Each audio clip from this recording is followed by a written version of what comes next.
अध्याय 401 ज्वार का एक भयानक मोड़। अनुवादक एंडलेस फैंटेसी अनुवाद संपादक एंडलेस फैंटेसी अनुवाद। पीले वस्त्र पहने मध्यम आयु वर्ग के व्यक्ति ने उदासीनता से नीले वानरों के राजा को देखा, फिर अपना ध्यान कक्ष की ओर लगाया। उसकी आंखों में लालच की चिंगारी चमक रही थी। उसने कमरे के उस पार खड़े शी म्यू और लियू आन को पूरी तरह नजरअंदाज कर दिया, मानो वे कभी थे ही नहीं।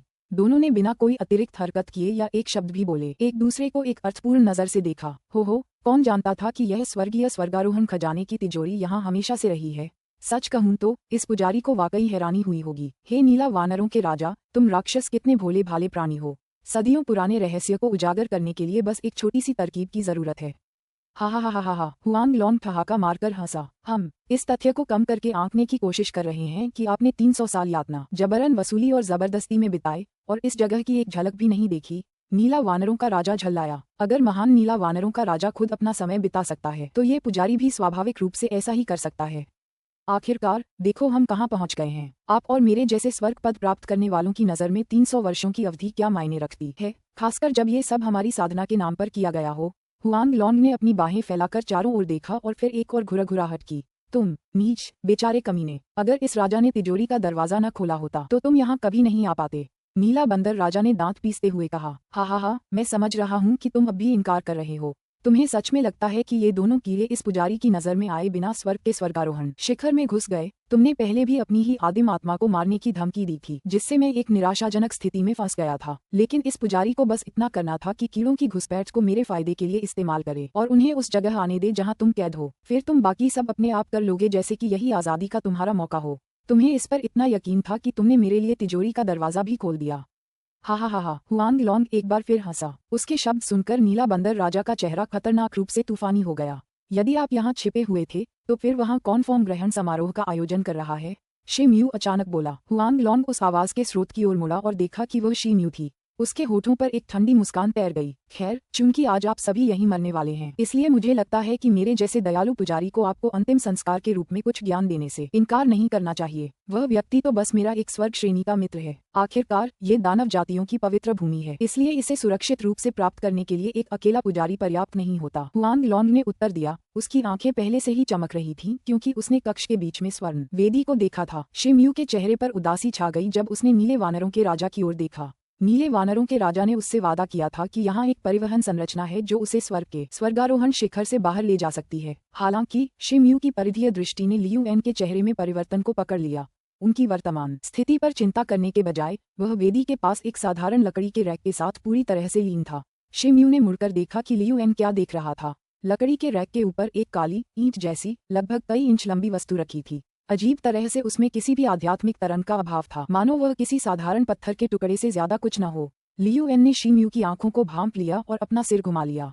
उनकी नजरें मिली और शी म्यू को पता चला कि लियू एन उसे शत्रुता की दृष्टि से देख रहा था। तब उसने अपना सिर दूसरी ओर घुमा लिया। शी म्यू की भौहें तन गईं और उसके दिमाग में विचारों की बाढ़ आ गई। उसे लियू एन और एजियो एपकिन के बीच हुई बातचीत याद आ गई और उसने तय किया कि यह काली चीज शायद वही फॉलनर एंजल डेस्क वाली चीज है जिसे लियू एन ढूंढ रहा था। बेशक शी म्यू को उस चीज में जरा भी दिलचस्पी नहीं थी। उसने जल्दी से वेदी के ऊपर नजर दौड़ाई और उसके ऊपर टिमटिमाती लाल रोशनियों के बीच रूनों की एक परत देखी। अपने सपने से मिली जानकारी के साथ शी म्यू ने अंदाजा लगाया कि यही वह जगह है जहां वह बड़ा लकड़ी का बक्सा सीलबंद था।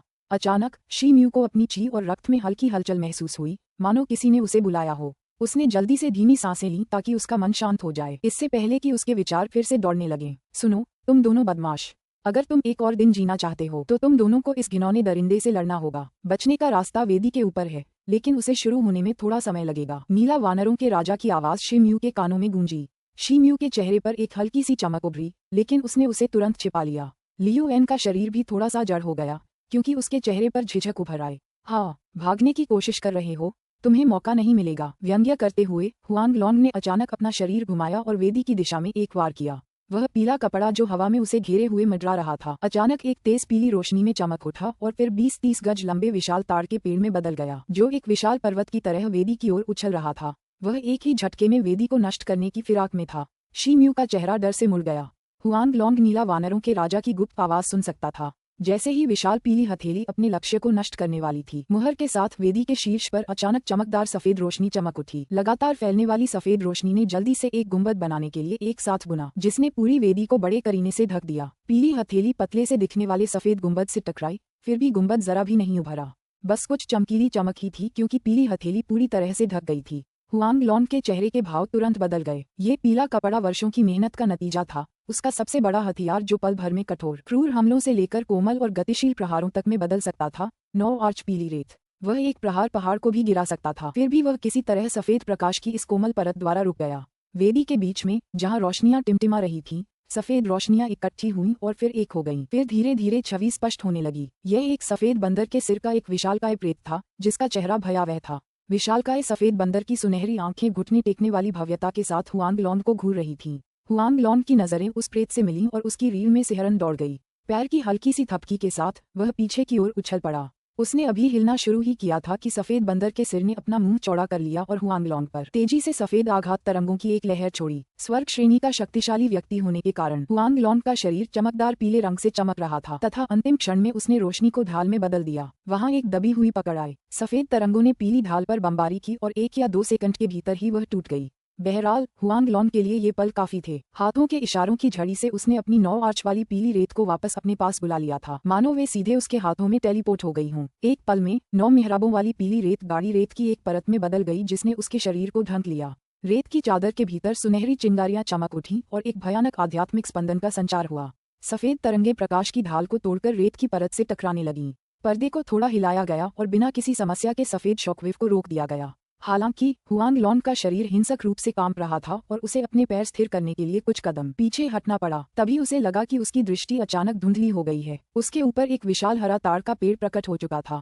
पन्ने हरे रंग की ज्वाला से जलता हुआ वह एक भयावह राक्षसी आभा लिए हुए खतरनाक गति से नीचे की ओर बढ़ रहा था। कक्ष के कोने से नीला वानरों का राजा की आंखें कटु प्रतिशोध से भरी हुई थीं। जब वह क्रोध में चिल्लाया, मेरे महान हस्तचिह्नों के नीला मिश्रण का स्वाद चखो, तुम नीच दुष्ट, और मर जाओ। नीला बंदर राजा की ओर से शिम यू और लियू एन जल्दी से आ गए।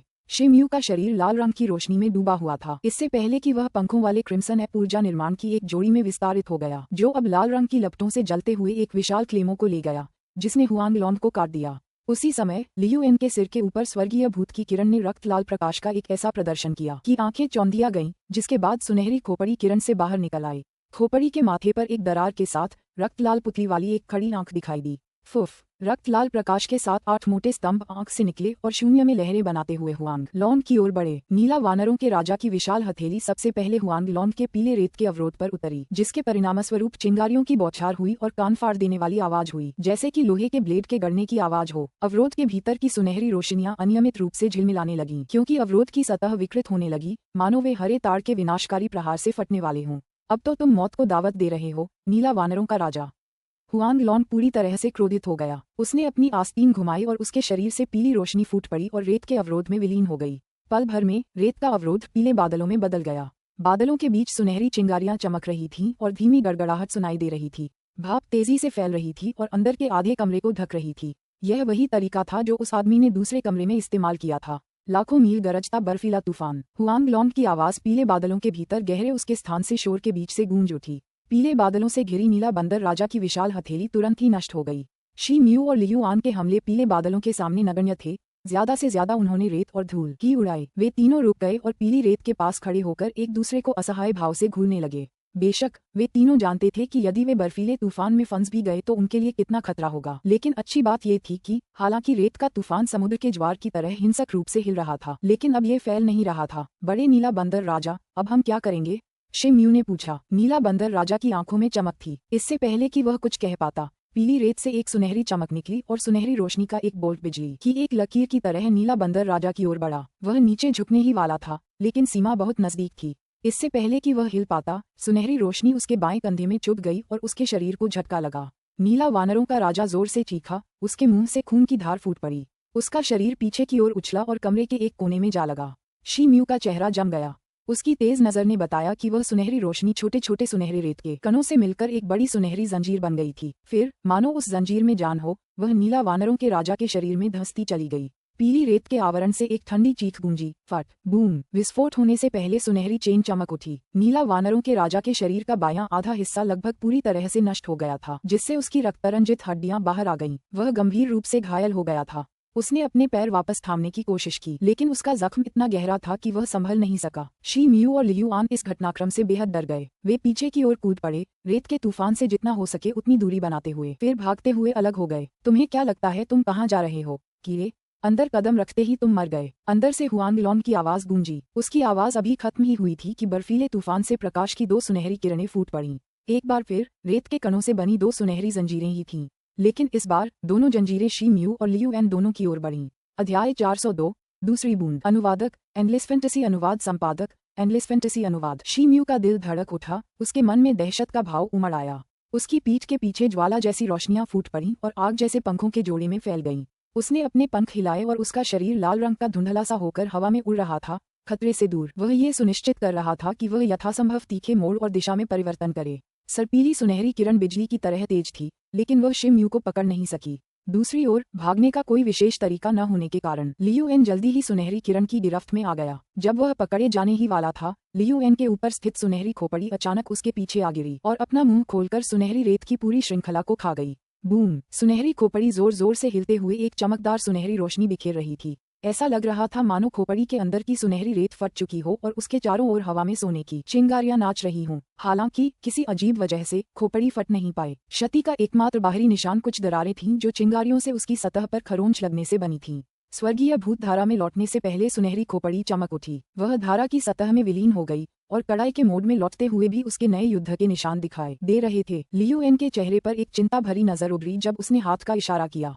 संकेत मिलते ही स्वर्गीय भूत धारा ने रक्त लाल रोशनी बिखेरी और फिर लियू एन के शरीर में समा गई और गायब हो गई। बूम! दूर से एक और गड़गड़ाहट की आवाज आई। शी मियू का पीछा कर रही जंजीर एक सुनहरे मशरूम के बादल में फट गई। शी मियू विस्फोट के दायरे से बाहर रहा। शी मियू ने अपने ज्वलंत पंख फड़फड़ाए और हवा में ही रुक गया। ऐसा लग रहा था कि ये सुनहरी रेत की जंजीरें एक निश्चित समय के बाद खुद ही नष्ट हो जाएंगी। खुशकिस्मती से उसकी प्रतिक्रियाएं तेज थीं, वरना उसे जंजीर का मुकाबला करने के लिए अपने बाएं हाथ की शक्तियों का सहारा लेना पड़ता। ऐसा नहीं था कि वह उस शक्ति का आसानी से इस्तेमाल करने वाला था। उसका बायां हाथ हर बार सिर्फ एक ही मुक्का मार पाता था और इतनी ज्यादा रियल क्यू ही खर्च कर देता था कि वह उसे कम समय में फिर से नहीं भर पाता था। यह ऐसी चीज थी जिसका इस्तेमाल सिर्फ सबसे जरूरी पल में ही किया जा सकता था। लगातार बिखरती रेत की बर्फानी आंधी आखिरकार कमरे के बीचों बीच इकट्ठा हो गई और तेजी से सिकुड़कर एक पीले कपड़े के टुकड़े में बदल गई।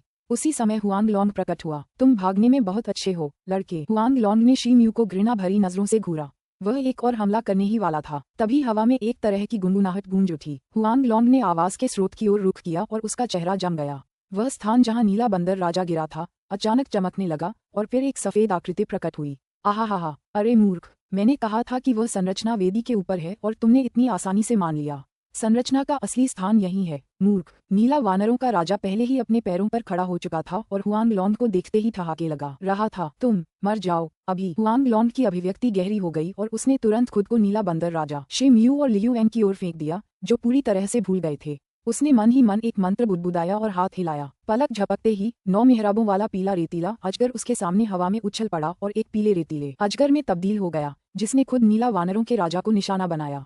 सुनहरा ड्रैगन सुनहरी रोशनी से जगमगा रहा था। उसके शरीर से बिजली की कौंध निकल रही थी और गड़गड़ाहट की आवाजें सुनाई दे रही थीं। यह एक बहुत ही भयानक दृश्य था। सबसे बुरी बात यह थी कि बिजली चमकने के बाद पीले रेत वाले ड्रैगन ने अपना पीछा और तेज कर दिया। पलक झपकते ही वह अपने लक्ष्य तक पहुंच गया। नीला वानरों का राजा आश्चर्य से मुंह बनाने लगा, लेकिन घबराया नहीं। एक त्वरित मंत्र के साथ वह रक्त लाल प्रकाश में घिर गया। अगले ही पल उसके घाव से निकला मांस अचानक उसके शरीर से बाहर निकल आया और खूनी धुंध के साथ उसके चारों ओर गोल गोल घूमने लगा। फिर मांस के टुकड़े आपस में मिलकर कोलेजन और मांस की एक विशाल ढाल बनाने लगे। ढाल के आवरण पर रक्तवर्णी प्रकाश में चमकते एक वानर की मृग तृष्णा भी दिखाई दे रही थी। बूम! सुनहरे रेत का ड्रैगन रक्त लाल ढाल से टकराया, जिससे एक बहरा कर देने वाली, धरती को हिला देने वाली गड़गड़ाहट हुई तथा सुनहरे प्रकाश और रक्त की चिंगारियां पूरी ताकत से बिखर गईं, जिससे कमरा हिंसक रूप से हिल गया और धूल और मलबे से हवा भर गई। रक्त रंग की ढाल हिलने लगी, जिससे दरारें पड़ गईं, लेकिन वह पीले रेत के अजगर को रोकने में कामयाब रही। ढाल के पीछे एक खून से लथपथ कंकालनुमा आकृति खड़ी थी, जो उस समय नीला वानरों के राजा का बस इतना ही बचा था। उसके शरीर पर केवल उसकी आंखें ही बची थीं, जिससे वह एक भयावह रक्तरंजित राक्षस जैसा लग रहा था। फिर भी उसने अपनी रक्तरंजित प्रगंडिका को इधर उधर लहराते हुए रक्त लाल रोशनी के चापों को सफेद संरचना में भेजा। प्रतिक्रिया में हर सेकंड संरचना और भी ज्यादा चमकीली होती गई, क्योंकि अनगिनत रून सतह पर आने लगे और धीरे धीरे भौतिक दिखने लगे। नीला वानरों के राजा की रक्तरंजित ढाल ने हुआंग लॉन्ग के हमले को भले ही रोक दिया हो, लेकिन ये केवल एक अस्थायी उपाय था। हुआंग लॉन्ग की आंखें चमक उठी, उनका एक हाथ मंत्र बुदबुदाते हुए संकेत कर रहा था। उनका पीला रेतीला ड्रैगन और भी चमक रहा था, और जैसे जैसे वह आगे बढ़ रहा था उसकी शक्ति बढ़ती जा रही थी। रक्तरंजित लाल ढाल परास्त हो रही थी। इस अवसर पर शिम यू और लियू एन दोनों ने कार्रवाई शुरू कर दी, लेकिन उनमें से किसी ने भी एजियो एप किंग द्वारा शुरू की गई भागने की संरचना का पालन नहीं किया। लियू एन के बिखरे हुए रक्त लाल बाल हवा में लहरा रहे थे जब वह तेजी से भाग रहा था। उसकी आंखें केवल रैक पर रखी काली ईंट जैसी वस्तु पर टिकी हुई थीं। शिम यू खुद बीच में बनी सुनहरी वेदी की ओर दौड़ा। उसने अभी अभी वेदी के ऊपर वानर के सिर का भूत देखा, वही वानर जो उसके सपने में था और कोई और नहीं। इसलिए उसे यकीन हो गया कि जिस सफेद वानर के रक्त की बूंद की उसे इतनी चाहत थी, वह वही है। रक्त की इस एक बूंद से वह अपनी 9 क्रांतियों वाली रहस्यमय कला की बाधा को तोड़ने में सक्षम हो जाएगा। हुआंग लॉन्ग ने भले ही अपना ज्यादातर ध्यान मुख्य खिलाड़ी पर केंद्रित किया हो, लेकिन वह इन 2 नन्हे मुन्नों को नहीं भूला। उसने अपनी आंखों के कोने से उन दोनों को देखा और फिर एक और हाथ के इशारे से हवा में 2 केसरिया चमके प्रकट हुई और उन दोनों की ओर बढ़ी, जिससे शून्य में लहरें उठ खड़ी हुई और वे लियू एन और शिम यू का पीछा करने लगे।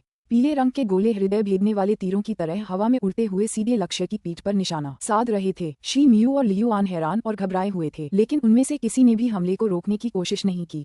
इसके बजाय उन्होंने बस अपनी गति तेज कर दी और उनका ध्यान एक ही लक्ष्य पर केंद्रित हो गया। जैसे ही पीली रोशनी का गोला लियू एन से टकराने वाला था, उसने अचानक मुड़कर सामने से हमले को रोक दिया। बूम! वह कई फीट पीछे की ओर उड़ा और कुछ लुढ़कते हुए जमीन पर आ गिरा।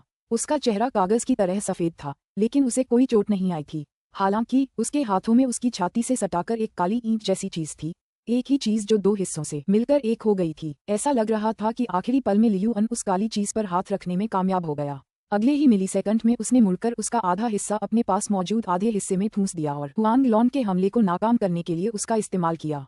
जबकि लियू एन की ईंट हुआंग लॉन्ग के हमले से टकरा गई, शिम यू खुद अभी भी मुश्किल में था। शिम यू आगे बढ़ा। जैसे ही वह सुनहरी वेदी के किनारे पर कदम रखने ही वाला था, उस प्रेत जैसे सफेद बंदर का सिर, वही जिसने अपनी दहाड़ से हुआंग लॉन्ग को डरा दिया था, चमक कर हवा में प्रकट हो गया। उसकी सुनहरी आंखें ठंडी होकर शिम यू को चीर रही थीं।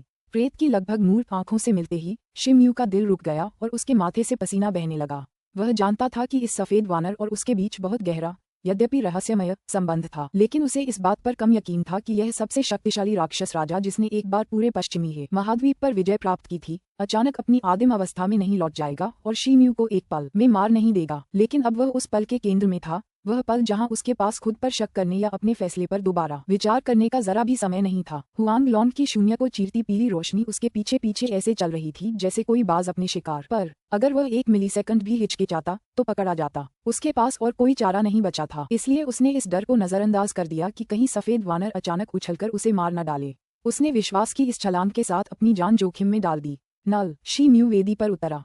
उसने जुआ जीत लिया। सफेद वानर ने उस पर हमला नहीं किया था, फिर भी उसने उसे जाने दिया। उसी समय सफेद बंदर ने एक बार फिर पीछे से एक जोरदार दहाड़ लगाए, जिससे इतनी जबरदस्त ध्वनि निकली कि शिम यू जमीन पर गिर पड़ा और हुआंग लॉन्ग के हमले के टुकड़े टुकड़े हो गए। सफेद बंदर के सिर ने अपना ध्यान विशाल शिम यू की ओर मोड़ा और उसकी आंखों में एक अवर्णनीय भावुकता छा गई। कुछ पल बाद वह प्रेत वानर का सिर गायब हो गया और उसका असली रूप शिम यू के माथे पर टपकती लाल रंग की एक क्रिस्टल जैसी बूंद के रूप में प्रकट हुआ।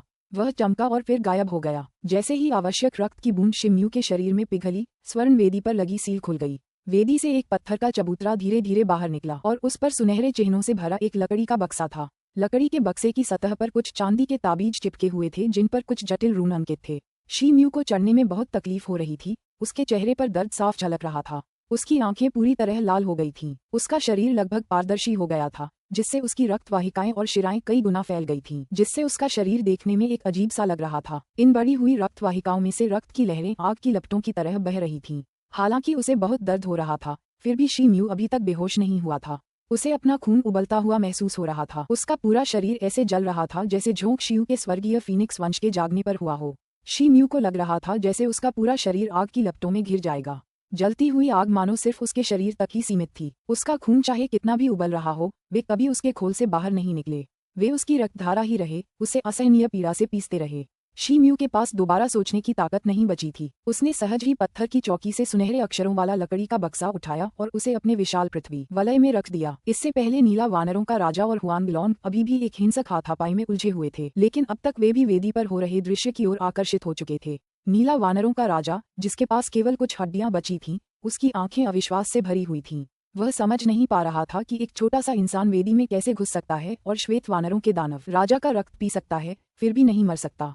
क्या उस रक्त से उसके शरीर का क्षरण नहीं होना चाहिए था या वह फट नहीं जाना चाहिए था?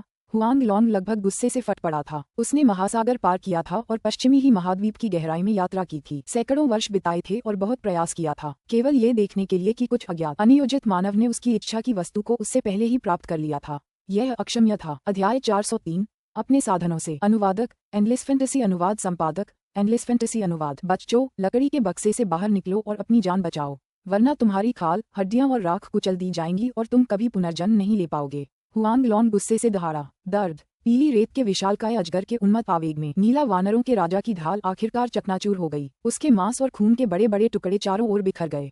अजगर को बनाने वाली पीली रेत भूकंप की तरह कांप उठी और लगभग ढह गई। शी म्यू स्वर्ण वेदी पर था और उसे लगा कि उसका संतुलन बिगड़ गया है। नीले वानरों के राजा के खून के निशान अभी भी वहां मौजूद थे। उसने तुरंत अंतरिक्ष वलय से एक चीनी मिट्टी की बोतल निकाली और उसे इकट्ठा कर लिया। नीला वानरों के राजा का बस खून से लथपथ कंकाल ही बचा था। उसकी मांस और रक्त की ढाल अब टूट चुकी थी और उसके मुंह से गाढ़ा खून निकलकर एक सफेद घेरे में बह रहा था। गोलाकार संरचना ने एक भिनभिनाहट की आवाज की जब एक बड़ा सफेद समूह घूम रहा था। एक ट्रांसमिशन समूह सफलतापूर्वक सक्रिय हो गया। हुआंग लॉन्ग के नियंत्रण में पीली रेत का विशालकाय ड्रैगन एक बार फिर ठोस होकर हवा से नीचे उतरा। जब नीला बंदर राजा मारा जाने ही वाला था, नीला बंदर का अवशेष लहराया और ट्रांसमिशन एरे में गिर गया। एक सफेद रोशनी की किरण चमकी, शरीर पूरी तरह से गायब हो गया और ड्रैगन का पीछा छूट गया। राजा के नियंत्रण के बिना ट्रांसमिशन सरणी द्वारा उत्सर्जित सफेद प्रकाश धीरे धीरे मंद हो गया। शी म्यू और लियू यान ने ये देखा और उनके चेहरे तुरंत बदल गए। जैसे ही धुंधल का छटा, हुआंग लॉन्ग ने उसका पीछा करना जारी नहीं रखा। इसके बजाय वह मुड़ा और धुंधली होती सफेद ट्रांसमिशन लाइन को रोक दिया। उसने शी म्यू और लियू एन की तरफ देखा, जो उसकी नजरों से ज्यादा दूर नहीं थे, और ठंडे स्वर में कहा, अरे तुम दोनों तो पहले से ही इसमें शामिल हो। उम्मीद मत करो कि तुम एक और दिन बच पाओगे। मेरी लकड़ी की पेटी चुराने की तुम्हारी हिम्मत कैसे हुई? मैं तुम पर आसानी से वार नहीं करूंगा। जैसे ही उसकी आवाज धीमी हुई, हुआंग लॉन्ग ने अपनी आस्तीनें ऊपर उठाईं और गहरी पीली रोशनी उसके करीब आ गई। जैसे ही लियू एन ने ये देखा, उसने तुरंत अपनी गति बढ़ा दी और हुआंग लॉन्ग के हमलों से बचने के लिए अपने दो बर्बर लाशों का उपयोग किया। बाईं ओर और दाईं ओर दोनों ज़ॉम्बी ने हुआंग लॉन्ग पर दोनों तरफ से हमला किया। उनके गहरे हरे नाखूनों से एक ठंडी मंद रोशनी निकल रही थी जो भूरे पिंजों की चकाचौंध भरी चमक में फूट पड़ी और हुआंग लॉन्ग की छाती पर निशाना साध रही थी। हुआंग लॉन्ग ने न तो कोई झिझका और न ही बर्बर ज़ॉम्बी की तरफ देखा।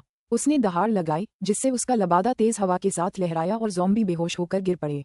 हालांकि दो बर्बर लाशों को हिलाए जाने के बाद भी वे तुरंत पलट गए और हुआंग लॉन्ग की ओर दौड़ पड़े। ज़ॉम्बी बर्बर लोगों में गति की कमी हो सकती है, लेकिन वे खतरे में लियू एन की रक्षा करने के लिए पर्याप्त तेज थे। इससे हुआंग लॉन्ग और भी ज्यादा हिंसक हो गया। जैसे ही एक बर्बर उसके सामने फिर से प्रकट हुआ, उसने उसके सिर पर वार करने के लिए अपनी हथेली आगे बढ़ाई। ज़ॉम्बी की खोपड़ी उसकी हथेली में फंसी हुई थी। उसने अपनी पांचों उंगलियों से उसे हल्के से पकड़ लिया। काचा। ज़ॉम्बी की खोपड़ी चकनाचूर हो गई। घाव से हरे रंग का तरल पदार्थ मिला हुआ लाल खून बहने लगा। हुआंग लॉन्ग ने और जोर से पकड़ लिया और सिरविहीन ज़ॉम्बी एक बोरी की तरह गिर गया, हिलने में असमर्थ। हॉल में खून की तेज गंध फैल गई। हुआंग लॉन्ग घृणा से पीछे हट गया और उसने लियू एन से आंखें मिला ली, जो उसके ठीक सामने खड़ा था। अब सिर्फ एक ज़ॉम्बी बचा था। इस समय लियू एन की गति को रोकना लगभग नामुमकिन था। लियू आन तेजी से मुड़ा और उसकी नजरों से ओझल हो गया। हुआंग लॉन्ग को उसकी अगली चाल का अंदाजा था या नहीं, ये समझ न पाते हुए वह पीछे हटा और एक काली ईंट निकाली ताकि टुकड़ों को जोड़ सके। उस समय शी म्यू को बस लाल धब्बे ही दिखाई दे रहे थे। जलन अभी कम नहीं हुई थी, पर सहनीय थी। फिर भी उसने लियू एन के चेहरे पर भाव देखे। तुम मरने वाले हो, अब टिके रहने का क्या मतलब है? मेरी तुलना में तुम सब तो बस चींटियां हो जिन्हें कुचलकर नष्ट कर देना है। हुआंग लॉन्ग दहाड़ा। उसने अपनी आस्तीनें ऊपर उठाईं और पीली रेत की सुनामी दो सांपों में बदल गई, जो लियू एन की दिशा में दौड़ पड़े। बचे हुए बर्बर ज़ॉम्बी बड़ी मुश्किल से हुआंग लॉन्ग को रोक पाए। एक ही झटके में बर्बर ज़ॉम्बी किसी चिथड़े की गुड़िया की तरह दूर फेंक दिया गया। लियू यान, जो भाग गया था, अब घूम गया और अपने हाथों से इशारा करते हुए मंत्रों की एक श्रृंखला का उच्चारण करने लगा। हुआंग लॉन्ग थोड़ा सा चौंका जब पीले धुएं से पक्षी और अन्य घनी हड्डियां उड़कर बाहर आईं। उनकी चहचहाहट और तेज होती जा रही थी। हड्डी वाले पक्षी न सिर्फ लंबे थे, बल्कि तीरों की लहर जितने तेज भी थे। वे बिना किसी आदेश के हुआंग लॉन्ग की ओर दौड़ पड़े। हुआंग लॉन्ग ने अपने हाथ जोड़े। दो ड्रैगन रेत के सांप में मिलकर एक और भी बड़ा रेत का राक्षस बन गए। अपनी पूंछ के एक ही झटके से हड्डी वाले पक्षी चूर्ण चूर्ण हो गए, मानो पत्थर के फर्श पर बर्फ जमी हो। एक व्यर्थ कदम। हुआंग लॉन्ग हंसा, लेकिन उसकी आवाज तब बंद हो गई जब उसका शरीर अचानक अकड़ गया।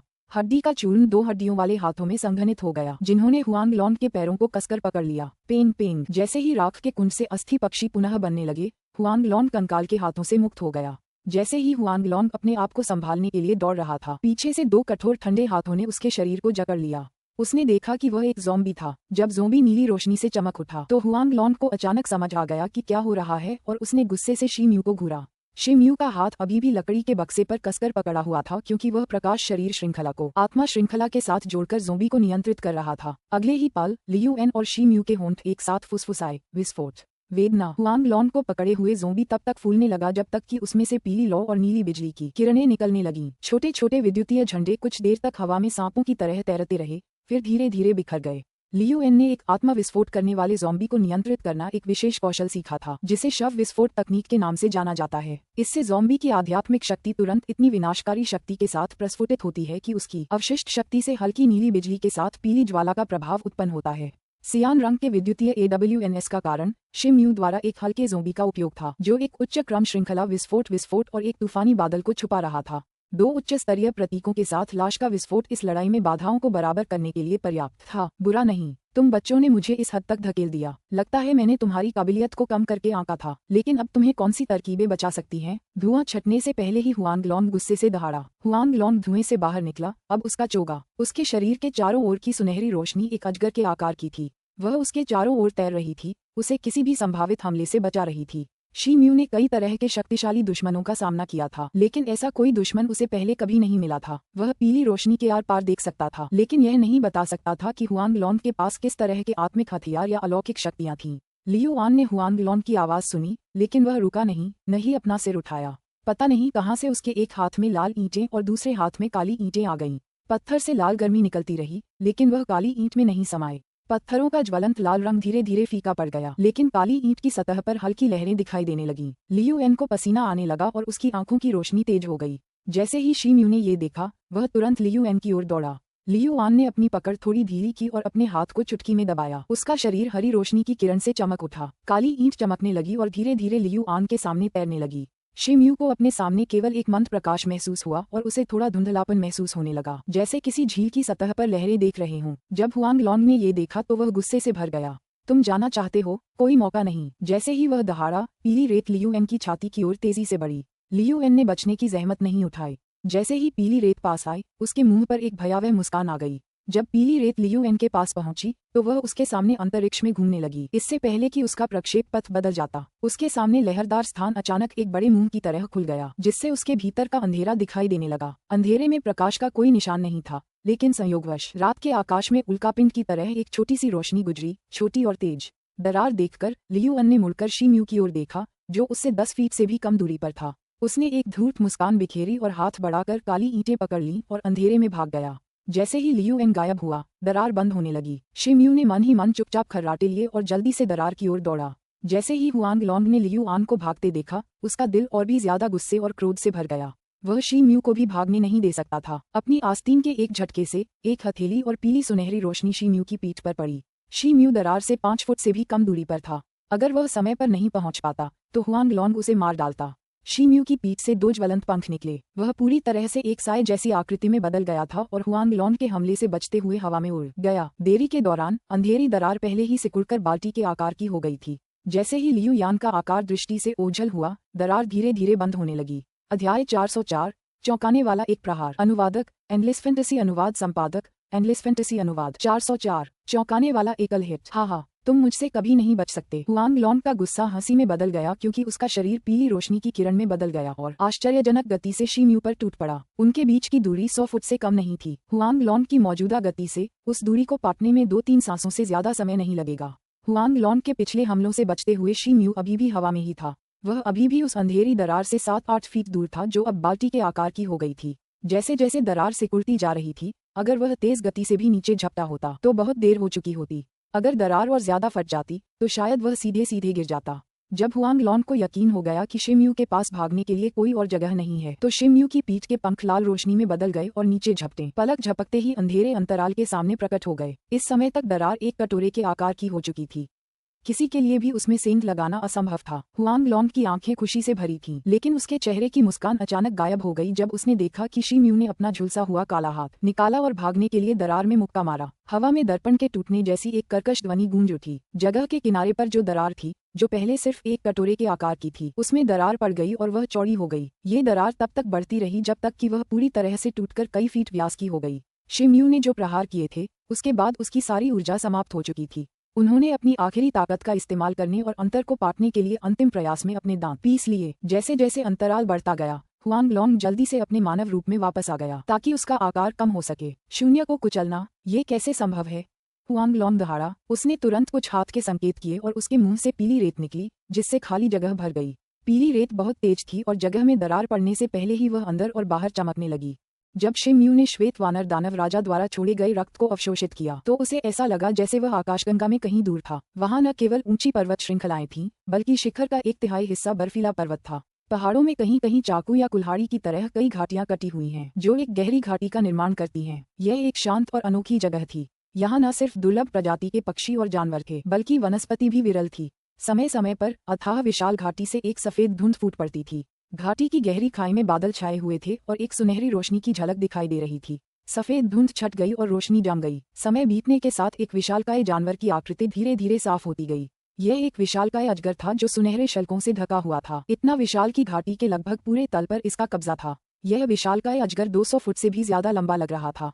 उसकी गर्दन से 9 सिर निकले हुए थे। 9 सिरों की आंखें बंद थीं और वे लगातार सांस ले रहे थे, मानो सो रहे हों। उनके नथुनों से हल्का नीला धुआं निकल रहा था। अचानक सबसे बड़े सिर की पलक हिली, मानो उसे कुछ असामान्य महसूस हुआ हो। फिर बीच वाला सिर घूरता हुआ खड़ा रहा और अपनी आंखों से 2 सुनहरी किरणें छोड़ीं। अरे! घाटी में एक स्पष्ट और तेज गर्जना सुनी जा सकती थी, क्योंकि लंबे समय के बाद बर्फ से ढके पहाड़ फिर से उभर आए थे। जब बीच वाला सिर जागा तो अन्य 8 भी एक साथ जाग उठे। सुनहरे अजगर का विशाल शरीर ऐंठ गया और उसकी पूंछ इधर उधर हिलने लगी। आकाश का खालीपन अचानक उमड़ पड़ा और अंतरिक्ष में कंपन होने लगा, मानो कोई पहाड़ आसपास की चट्टानों को पुकार रहा हो। धमाका! एक तेज आवाज सुनाई दी। घाटी में जोरदार भूकंप आया और आसपास की चट्टानी दीवार एक तूफानी चट्टान से टकरा गई। घाटी की सड़क के दोनों ओर की चट्टानों में अनगिनत दरारें और बड़े बड़े गड्ढे थे, जिससे पक्षी एक दिशा में उड़ते हुए दिखाई दे रहे थे। उसी समय 9 सिर वाला सुनहरा अजगर घाटी के तल से बाहर निकला और हवा में चक्कर लगाने लगा।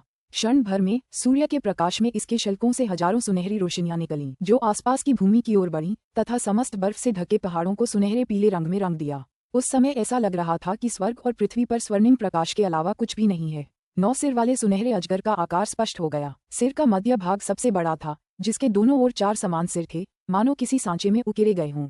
गौर से देखने पर पता चला कि खोपड़ी का सबसे बायां हिस्सा थोड़ा अजीब लग रहा था। उसकी सतह पर लगे शल्क दूसरे सिरों के शल्कों से थोड़े लेकिन काफी छोटे थे। 9 सिर वाला सुनहरा अजगर बहुत क्रोधित लग रहा था, क्योंकि उसकी विशाल पूंछ ने जोर से नीचे की ओर प्रहार किया, जिससे पहाड़ों सहित सब कुछ तुरंत 2 टुकड़ों में कट गया। अजगर कुछ देर तक पहाड़ों पर चक्कर लगाता रहा, लेकिन अचानक रुक गया। तभी एक सिर जोर से कांप उठा और उसका पूरा शरीर सुनहरी रोशनी से चमक उठा। सिर नीचे झुक गया और उसकी आंखें धुंधली पड़ गईं, मानो उसकी आत्मा चली गई हो।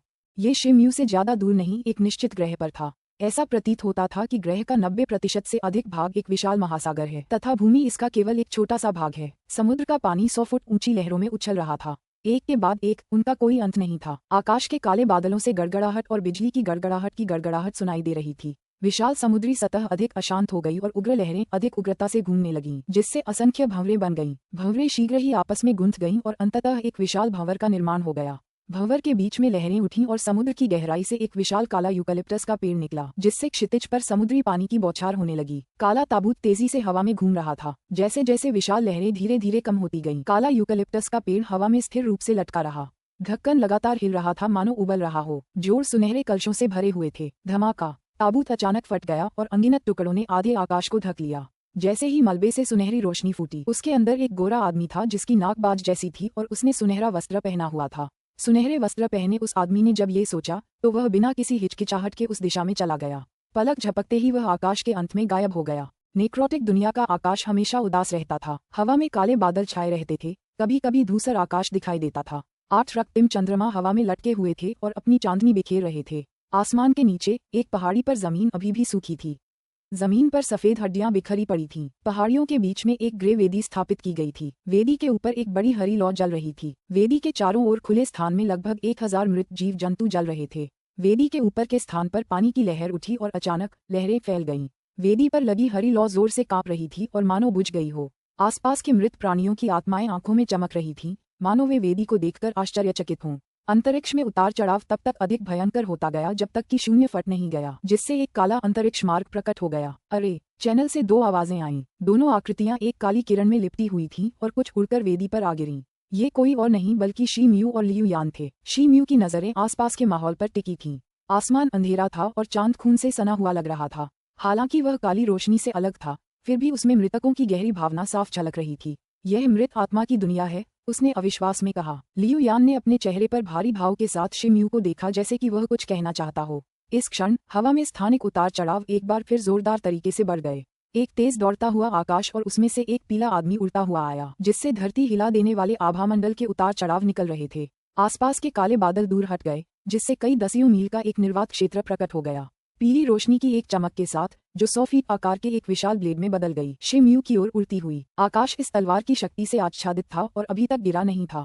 नीचे की धरती इस कंपन को झेलने में असमर्थ थी। वेदी ढह गई और ऊपर की हरी लौ तुरंत बुझ गई। वेदी के आसपास के मृत जीव, जो कमजोर और आकार में छोटे थे, विशाल ब्लेड के आतंक से कुचलकर हड्डियों में बदल गए। जो थोड़े मजबूत थे, वे बमुश्किल ही इस पतन से बच पाए। शी म्यू और लियू यान भाग्यशाली थे कि बच गए, लेकिन विशाल ब्लेड के आने वाले हमले के बारे में कहना मुश्किल था। चारों ओर का खालीपन विशाल ब्लेड के वेग में डूबा हुआ था और अब उससे बचने के लिए बहुत देर हो चुकी थी। वे बस एक रास्ता खोज सकते थे। शी म्यू चिल्लाया, जैसे ही शरीर की लाल रोशनी मुक्त हुई और एक लाल बिच्छू में संघनित हुई। कानून के हाथों में आग भड़क उठी और एक लाल तलवार प्रकट हुई, जो पीले विशाल ब्लेड की ओर मुड़ी। हालांकि पीले विशाल ब्लेड की तुलना में आकार और शक्ति दोनों में बड़ा अंतर था।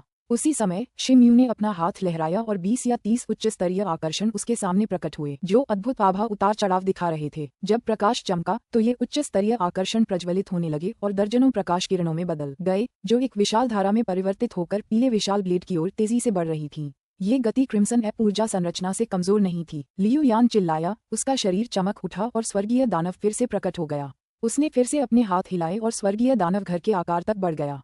लियू एन की आंखों में हल्का सा दुख था और यह एक निर्णायक क्षण में बदल गया। वह कुछ शब्द बुदबुदाने लगा और उसके मुंह से खून की धार फूटने लगी। जैसे ही वह बुदबुदाया, स्वर्गीय दानव जलने लगा और खूनी ज्वाला में बदल गया। रक्तरंजित ज्वाला में सुनहरी खोपड़ी प्रकट हुई, लेकिन उसका रंग रक्त लाल हो गया। शरीर पर पड़ी दरार इस क्षण फिर से भर गई थी, क्योंकि उसकी दोनों आंखों से रक्त रंजित 2 किरणें निकल रही थीं। वह घृणा और क्रोध से भर गया था। सुनहरी खोपड़ी दहाड़ने और चीखने लगी, जैसे उसके मुंह से रक्त के रंग का एक विशाल प्रकाश स्तंभ फूट पड़ा। रक्त की ज्वाला में अनगिनत रून थे। जब वह गुजरी तो शून्य लहराया और पीली धार की ओर उड़ गया। गड़गड़ाहट, शी म्यू द्वारा किया गया हमला और विशाल ब्लेड आपस में टकरा गए और धरती को हिला देने वाले विस्फोटों की एक श्रृंखला में फट गए। विस्फोट ने 100 मील के दायरे में मौजूद हर चीज को जोरदार तरीके से उड़ा दिया। दायरे में मौजूद सभी मृत जीव क्षत विक्षत हो गए और दूर के मृत जीव भी डर गए। बाकी स्वर्गीय राक्षस ऐसे भागने लगे मानो प्रलय का अंत निकट आ गया हो। विस्फोट के केंद्र में धुआं आसमान की लहर की तरह था, जो आसपास के क्षेत्र की ओर फैल रहा था। अध्याय 405, एक और भयानक द्वंद्व शुरू हो गया है। अनुवादक एंडलेस फैंटेसी, अनुवाद संपादक एंडलेस फैंटेसी अनुवाद। मरे हुओं के लोक में एक छोटी पंख वाली आकृति एक काली पहाड़ी की चोटी पर खड़ी थी और हवा के झोंकों से जूझ रही थी। उस आकृति ने एक चमकदार चांदी का कवच पहना हुआ था, जिस पर जटिल आकृतियां बनी थीं और जो एक कोमल चांदी की चमक को प्रतिबिंबित कर रही थी। चेहरे पर एक चांदी का मुखौटा था, आंखों के छेद को छोड़कर, जिससे 2 गहरे बैंगनी रंग की रोशनियां दिखाई दे रही थीं। उसकी पीठ पर एक छोटी काली छड़ लटकी हुई थी। वह आकृति कोई और नहीं बल्कि यान लुओ थी। उसने जो आभा उत्सर्जित की वह पृथ्वी स्तर की चरम आभा थी, जो लगभग स्वर्ग स्तर तक पहुंच गई थी। धड़ के नीचे परतों में लटके हुए फाउल्स एक दूसरे पर चढ़े हुए थे। वे चमक रहे थे, धात्विक प्रकाश को परावर्तित कर रहे थे। फाउल्स के नीचे 2 धूसर सफेद कंकालनुमा पैर दिखाई दे रहे थे। यान लुओ के पीछे अनगिनत मरे हुए जीव, जिनकी संख्या कम से कम कुछ लाख थी, एक साथ खड़े थे। ज्यादातर मानव कंकाल थे, हालांकि कुछ कंकालनुमा जानवर थे, जबकि कुछ ज़ॉम्बी जैसे लग रहे थे। उनकी सेना पहाड़ी की चोटी से लेकर धरती तक फैली हुई थी।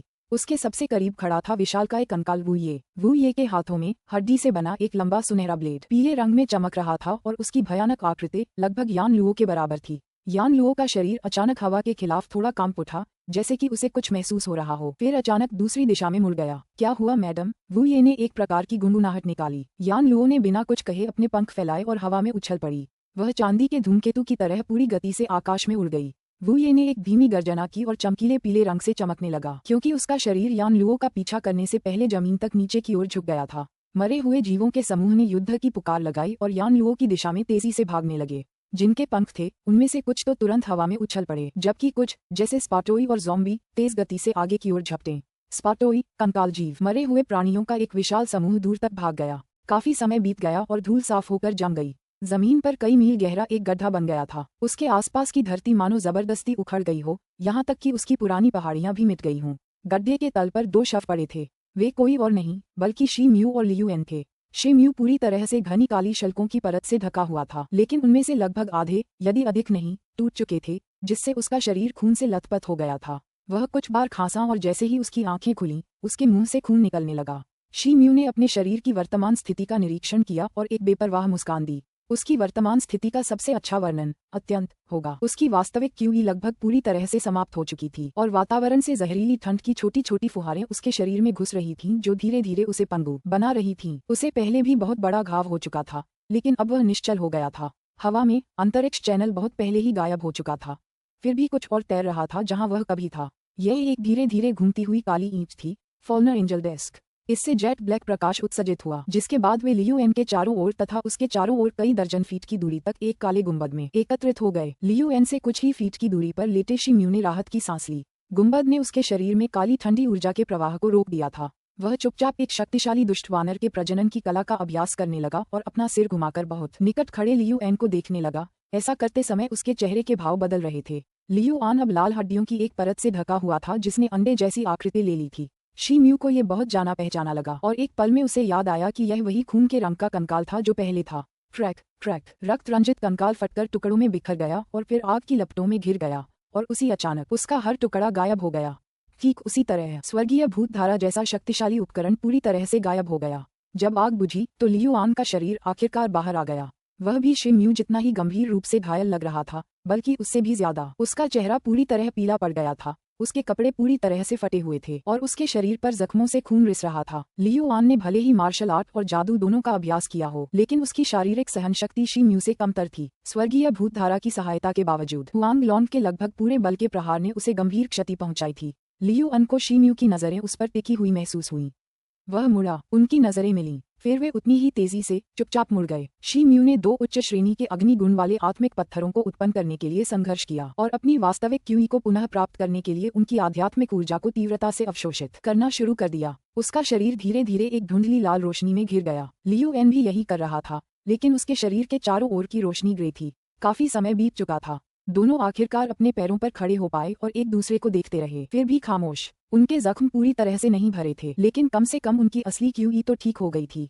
शी म्यू ही थे जिन्होंने सबसे पहले बर्फ तोड़ी। मुझे अंदाजा भी नहीं था कि तुम्हें हमारे भौतिक शरीर को मृतात्माओं की दुनिया में ले जाने की क्षमता है। आपका ये सोचना सही है कि सामान्य परिस्थितियों में यह असंभव है। यहाँ चारों ओर मौत का धुआं इतना फैला हुआ है कि स्वर्ग श्रेणी का कोई भी महाशक्तिशाली व्यक्ति भी इसे लंबे समय तक नहीं झेल पाएगा।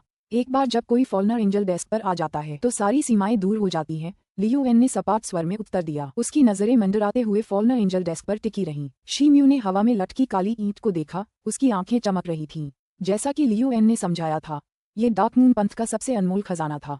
क्या इसकी परम शक्ति शून्य को चीरकर किसी के भौतिक शरीर को उसके घातक धुएं से क्षत विक्षत हुए बिना परलोक में प्रवेश करने की क्षमता हो सकती है? लगता है आप खुद इस फॉल्नर एंजल डेस्क में काफी रुचि रखते हैं, भाई शी। लियू एन ने अपना हाथ लहराने से पहले शी म्यू की अभिव्यक्ति देखी, जिससे फॉल्नर एंजल डेस्क को हवा में अपनी जगह से उसके पास आने के लिए बुलाया गया जब तक कि वह वस्तु उनके सामने तैरने न लगी। फॉल्नर एंजल डेस्क द्वारा निर्मित काला गुंबद सिकुड़ गया था, लेकिन वे दोनों अभी भी सुरक्षित थे। यह नीच व्यक्ति इसकी मदद नहीं कर सकता। आपने उल्लेख किया था कि यह पश्चिमी डार्क मून पंथ का सबसे बहुमूल्य धार्मिक अवशेष था, शी म्यू ने उत्तर दिया। देखिए, फॉल्नर एंजल डेस्क कभी डार्क मून कल्ट की पूर्वी और पश्चिमी दोनों शाखाओं द्वारा साझा किया जाता था, लेकिन जब पश्चिमी शाखा पश्चिमी हे महाद्वीप पर धर्मांतरण के लिए रवाना हुई तो वे खजाने को भी अपने साथ ले गए। दुर्भाग्य से वे खजाने की रक्षा भी नहीं कर सके। उस समय श्वेत वानरों के दानव राजा ने एक ही वार में उसे 2 टुकड़ों में तोड़ दिया था और इस तरह उसका आधा हिस्सा जंगल में खो गया था, जिसे संयोगवश इस तुच्छ व्यक्ति ने उठा लिया। बाकी आधा हिस्सा स्वर्गारोहण के खजाने की तिजोरी में बंद था और आज ही उसे खोला गया था। लियू एन ने खुद पर थोड़ा हंसते हुए समझाया, इस शानदार उपकरण को अपना काम जारी रखने के लिए केवल स्टार स्टोन्स की ऊर्जा की आवश्यकता होती है, लेकिन वे पत्थर सस्ते नहीं हैं। उसने हाथ हिलाया और अपने हाथ से एक भूरे रंग का चाप बनाया, जो फॉलन एंजल डेस्क से टकराया और फिर उसमें विलीन हो गया। फॉल्नर एंजल डेस्क थोड़ा हिल गया, लेकिन बहुत जल्द ही वह स्थिर हो गया। उसी समय लियू एन की आंखों की गहराई में धूसर रोशनी की एक परत उभर आई। ये बहुत मंद थी, इसलिए आसानी से दिखाई नहीं दे रही थी। वाह वाह, अब जब फॉल्नर एंजल डेस्क के 2 टुकड़े तुम्हारे हाथ में फिर से आ गए हैं तो मुझे यकीन है कि तुम बहुत जल्द ही आगे बढ़ोगे। शिम्यू की आंखें कुछ देर के लिए संदेह से घिर गईं, जबकि लियू एन की हरकत देखकर उसकी भौहें थोड़ी सिकुड़ गईं, लेकिन फिर भी बोलते हुए वह मुस्कुराने में कामयाब रहा। मुझे निश्चित रूप से उम्मीद है कि भाई शी के शुभ शब्द सही थे। लियू एन ने फॉलिन एंजल डेस्क को देखा, उसकी आंखें एक अजीब तरह की भावना से भरी हुई थीं। आपके लिए आगे क्या है? शिम्यू ने पूछा। आगे क्या? लियू एन का चेहरा एक पागलपन भरे चेहरे में बदल गया और फिर वह जोर से हंस पड़ा। इस खजाने के साथ पूरा पश्चिमी डार्क मून पंथ पूरी तरह से मेरा है। अब बस मरे हुए और ज़ॉम्बी की एक बड़ी सेना को प्रशिक्षित करना बाकी है। फिर फॉल्नर एंजल डेस्क की मदद से मैं मृत आत्माओं की दुनिया के सबसे गहरे रसातल में गोता लगाऊंगा, ताकि मैं राक्षसी राजाओं की भीड़ के साथ कई समझौते कर सकूं। समय आने पर मैं डोंगचो महाद्वीप लौटूंगा और स्वर्ग पार करने वाले अमर पंथ का सफाया कर दूंगा, जबकि डार्क मून पंथ का गौरव उनके विनाश पर ही स्थापित होगा।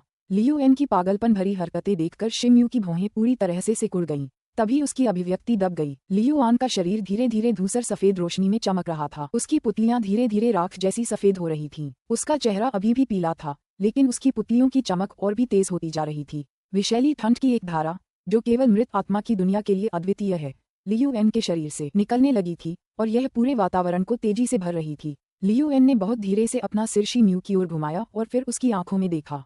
शिम्यू का दिल जोर जोर से धड़क रहा था। लियू आन की पुतलियां पूरी तरह से राख जैसी सफेद हो गई थीं। दरअसल वे घनीभूत घातक धुंध के 2 धूसर भंवर बन गई थीं।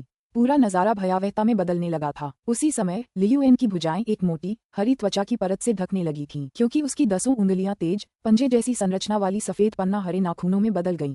कई इंच लंबी उनकी नोक से बाहर निकली हुई थीं। कुछ ही सेकंड में लियू एन की आभा पहले से ही अपनी सबसे शक्तिशाली स्थिति में लौट आई थी, और अभी भी ये तीव्र हो रही थी। अब मुझे समझ आया। फॉल्नर एंजल डेस्क अपने उपयोगकर्ता को घावों को ठीक करने के लिए मृत आत्माओं की दुनिया के घातक धुएं को सीधे अवशोषित करने की भी अनुमति देता है। शिम्यू ने लंबी चुप्पी के बाद कहा। भाई शिम्यू के पास सचमुच ऐसी दृष्टि है जिसके लिए कई लोग होड़ लगाएंगे। आप बस कुछ देर तक देखकर ही सही अंदाजा लगा सकते हैं कि क्या हो रहा है। लियू एन के होंठ शिम्यू को देखते ही एक अजीब सी लहर की तरह कांप उठे। डार्क मून कल्ट के अनमोल अवशेष के रूप में फॉल्नर एंजल डेस्क में अविश्वसनीय क्षमताएं होना स्वाभाविक था, जैसे कि शरीर द्वारा उन्हें अवशोषित करने से पहले ही घातक धुंध को शुद्ध आध्यात्मिक ऊर्जा में बदलना। तुम इन छोटी छोटी बातों से खुद के लिए समय निकालने की कोशिश कर रहे हो, है ना? शिम्यू का शरीर कांप उठा और वह कई दर्जन फीट पीछे की ओर उछलकर फॉल्नर एंजल डेस्क द्वारा बनाए गए गुंबद से बाहर निकल गया। लाल रंग की एक चमक के साथ उसके शरीर से एक लाल अवरोध फैलकर उसके शरीर को ढकने लगा। भाई शी, मैं आपके साथ खुलकर बात करना चाहता हूँ। आप हमेशा से ही ऐसे व्यक्ति रहे हैं जिनकी मैं सच्चे दिल से प्रशंसा करता हूँ। आप में और मुझ में इतनी समानताएं हैं कि कभी कभी मैं सोचने से खुद को रोक नहीं पाता। अगर हम खुद को निखारने पर अड़े न होते, अगर हम बस 2 सामान्य युवक होते, तो हम सबसे अच्छे दोस्त, सबसे अच्छे भाई होते। लियू आन ने कहा। आपकी प्रतिभा और योग्यता के साथ अगर आप मेरे भरोसेमंद बाएं हाथ होते, तो हम दोनों पूरे डोंगझोउ और पश्चिमी हे महाद्वीपों पर विजय प्राप्त कर सकते थे। वह बूढ़ा पुजारी वू चेन, प्रायः हाओ, यहाँ तक कि वह हुआंग लॉन्ग भी अब हमारे लिए कोई खतरा नहीं होता। शिम्यू ने लियू एन को घूरते हुए अपनी बात जोर से कही। दुर्भाग्य से हम दोनों जिंदगी में एक दूसरे से सहमत नहीं हैं, है ना? अगर मैं तुम्हारा साथी बनने के लिए राजी भी हो जाऊं, तो भी मेरे लिए बहुत देर हो चुकी होगी, है ना? तुम तो यही चाहोगे कि फॉल्नर एंजल डेस्क के बारे में किसी को कुछ भी पता न चले, है ना? सही। फॉल्नर एंजल डेस्क के राज इतने अनमोल और महत्वपूर्ण हैं कि एक भी जिंदगी से समझौता नहीं किया जा सकता। मेरे प्रिय गुरु के सम्मान और मृत्यु की कामना के लिए, मेरे पंथ के भविष्य के लिए कृपया यहीं रहें, हमेशा के लिए। ठीक है, जब तुम मरोगे तो मैं तुम्हें प्रशिक्षित करूंगा और खुद तुम्हें अपने सबसे अच्छे, सबसे मजबूत ज़ॉम्बी राजा के रूप में बड़ा करूंगा और तुम्हें मेरी मरे हुए लोगों की सेना पर राज करने दूंगा। लियू एन ने अपनी बात पूरी की। उसका चेहरा पहले से ही एक पागल मुस्कान में बदल गया था, लेकिन उसकी आंखों में खुशी का एक जरा भी अंश नहीं था, बल्कि वे ठंडी और दूर थीं। उसके शरीर से आभा का एक तेज प्रवाह फूट पड़ा और उसका वस्त्र अचानक बेतहाशा फड़फड़ाने लगा। आभा से ऐसा लग रहा था कि वह स्वर्गीय शक्तियों के और करीब आ रही है, क्योंकि चारों ओर दबाव फैल रहा था, जिससे भयंकर अशांति और प्रचंड तूफान उठ रहे थे। हिंसक तूफान के कारण शिम्यू के कपड़े हिल रहे थे, लेकिन उसकी आंखें भय से अधिक शांत थीं। लियू एन उसके हाव भाव ध्यान से देख रहा था और उसकी प्रतिक्रिया से थोड़ा हैरान हुआ। उसने अपना बायां हाथ उठाया, जो बिना कोई निशान छोड़े पूरी तरह ठीक हो गया था। भाई शी वाकई दूसरों से अलग हैं। मौत के सामने भी आप शांत रहते हैं, बिल्कुल वैसा ही प्रतिद्वंद्वी जिसके साथ एक लियू हमेशा से द्वंद्व युद्ध करना चाहता था। और मैं कितना खुशकिस्मत हूँ कि आखिरकार मुझे वो करने का मौका मिला जो मैं चाहता था। लियू आन के चेहरे पर एक ठंडी मुस्कान उभरी, फिर उसका शरीर टिमटिमाया और शिम्यू से कुछ फीट पहले फिर से प्रकट हुआ। फिर उसने अपनी 5 उंगलियां पंजे की तरह फैलाईं और नीचे की ओर पंजे मारे। उसकी उंगलियों से चमकदार ग्रे रोशनी चमक रही थी और वे SSSSSTTTSSSSTTTT की कान फाड़ देने वाली आवाज के साथ हवा में चमक रही थी। अध्याय 406 बचाव के लिए। अनुवादक एंडलेस फैंटेसी अनुवाद संपादक एंडलेस फैंटेसी अनुवाद। शिमयू ने पहले ही लियू एन के हमले का अनुमान लगा लिया था। उसने अपने पैर को जोर से पटककर खुद को बाईं ओर धकेला, जिससे लियू एन का पहला हमला विफल हो गया। लियू एन का निशाना चूक गया, लेकिन ऐसा लग रहा था कि यह उसकी सोच के मुताबिक ही था। पल भर में उसका पंजे जैसा हाथ हवा में ही शिमयू को पकड़ने के लिए मुड़ गया। फ्यू फ्यू 5 धूसर अर्धचंद्राकार ब्लेड हवा में से प्रकट हुए और फिर कई फीट लंबे हो गए। एक भयानक आंधी के साथ ब्लेड जानलेवा गति से शिमयू की ओर बढ़े। शिमयू ने मुश्किल से अपना पैर सीधा किया था। वह हमलों से बच पाने में बिल्कुल भी सक्षम नहीं था, इसलिए अचानक घूमकर उसने अपना स्वर्गीय उल्कापिंड जैसा काला लोहे का चाकू निकाला, उसे अपने हाथ से कसकर पकड़ा और उस पर एक पतली लाल रोशनी डाल दी। एक जोरदार गर्जना के साथ उसने अपनी तलवार जोर से घुमाई। ब्लेड की 13 परछाइयां तलवारों के जाल की तरह हवा में फैल गईं और फिर 5 अर्धचंद्राकार भूरे ब्लेडों से टकरा गईं। हवा में लाल और भूरे रंग की रोशनियां चमकने के साथ ही धातु की टक्करों का कोलाहल गूंज उठा। शिमयू का शरीर कई फीट पीछे की ओर उछल गया, उसका चेहरा एक पल के लिए सफेद पड़ गया। खुशकिस्मती से टक्कर के बाद बिजली जैसे 5 भूरे ब्लेड टूट गए। और ये तो बस एक एपेटाइजर था भाईशी, अब मुख्य व्यंजन का समय है। लियू आन ने अपने हाथ से उसे पकड़ने की कोशिश की। काली रोशनी की एक चमक के साथ उसके हाथ में एक गज लंबा काला भाला प्रकट हुआ। हथियार के डंडे पर रहस्यमयी रूनों की कतारें उकेरी हुई थीं। उसकी नोक पर काला धुआं छाया हुआ था और करीब से देखने पर वह धुआं कुछ प्रेतों का रूप लेता हुआ प्रतीत हो रहा था। पूरे भाले से एक अजीब सी बुराई का एहसास रिस रहा था। ये पक्का संकेत था कि वह एक अमूल्य हथियार था। लियू अन ने शिमयू की ओर झपट्टा मारने से पहले भाला लहराया। उसने भाले को झटका दिया और घनी काली किरणों की एक पूरी बौछार पैदा कर दी जो सीधे शिमयू की छाती पर निशाना साध रही थी। ये काली किरणें इतनी तेज थीं कि उन्होंने शिमयू के धड़ को पूरी तरह से ढक लिया था। शिमयू की आंखें सुनहरी चमक से चमक उठीं। उनका स्वर्गीय उल्कापिंड जैसा काला लोहे का चाकू हवा में उन्मत्तता से घूम रहा था, जिससे ब्लेड से लाल ऊर्जा के चाप निकल रहे थे जो घनी काली किरणों के आने वाले समूह से मिल रहे थे। खट खट खट लोहे के टकराने की आवाजें गूंज उठीं। जैसे ही शिमयू और लियू अन ने कई राउंड तक तलवारें लड़ीं। लियू अन धीरे धीरे लेकिन लगातार एक अर्ध ज़ोंबी में तब्दील हो गया, जिससे उसकी शक्तियां एक भयानक स्तर तक बढ़ गईं। शिमयू के पास स्वयं अपार शक्तियां थीं, लेकिन अपने प्रतिद्वंद्वी के विपरीत उसके घाव अभी तक ठीक नहीं हुए थे। जैसे जैसे समय बीतता गया, ये स्पष्ट होता गया कि शिमयू की स्थिति कमजोर थी। उसकी रक्षा पंक्ति में उसके खतरनाक प्रतिद्वंद्वी के लिए जगह जगह छेद थे। कुछ सेकंड बाद शोरगुल में एक जोरदार खड़खड़ाहट की आवाज गूंजी। लियू आन ने काले भाले का इस्तेमाल ऊपरी वार के लिए किया, जिससे स्वर्गीय उल्कापिंड जैसा काला लोहे का चाकू शिमयू के हाथ से छूट गया। उसने एक बार फिर अपना हाथ हिलाया और भाला एक काले धूमकेतु की तरह सीधा शिमयू की छाती पर जा लगा। मर जाओ, लियू एन चिल्लाया, उसकी आंखें पागल द्वेष से चमक रही थीं। शिमयू का हाथ दुख रहा था, चेहरा पीला पड़ गया था, होठों के कोने से खून की धार बह रही थी। फिर भी उसकी आंखों में कोई डर नहीं था और जैसे ही उसके हाथ से आग की लपटें फूटीं, वह पलटवार की तैयारी करता हुआ प्रतीत हुआ। यही वह महत्वपूर्ण क्षण था जब लियू एन के पीछे एक पीली चमक उठी। अगले ही मिलीसेकंड में एक विशाल कंकाल जमीन से बाहर निकला। उसकी पीली हड्डी का ब्लेड क्षैतिज गति में लियू एन के पैरों की ओर झूल रहा था। यह इतना अचानक हुआ कि लियू एन को बहुत आश्चर्य हुआ। अद्भुत सजगता के साथ लियू एन ने कुछ ही सेकंड में अपना काला भाला वापस खींच लिया। उसका पैर जमीन पर टकरा रहा था तथा फिर उसने समय पर छलांग लगाकर खुद को खतरे से बाहर निकाल लिया। हालांकि विशालकाय कंकाल ने अचानक हमला करने में बहुत तेजी दिखाई। लियू एन ने भले ही आक्रामक रुख छोड़ दिया हो, लेकिन हमले में उसका बायां पैर फिर भी घायल हो गया।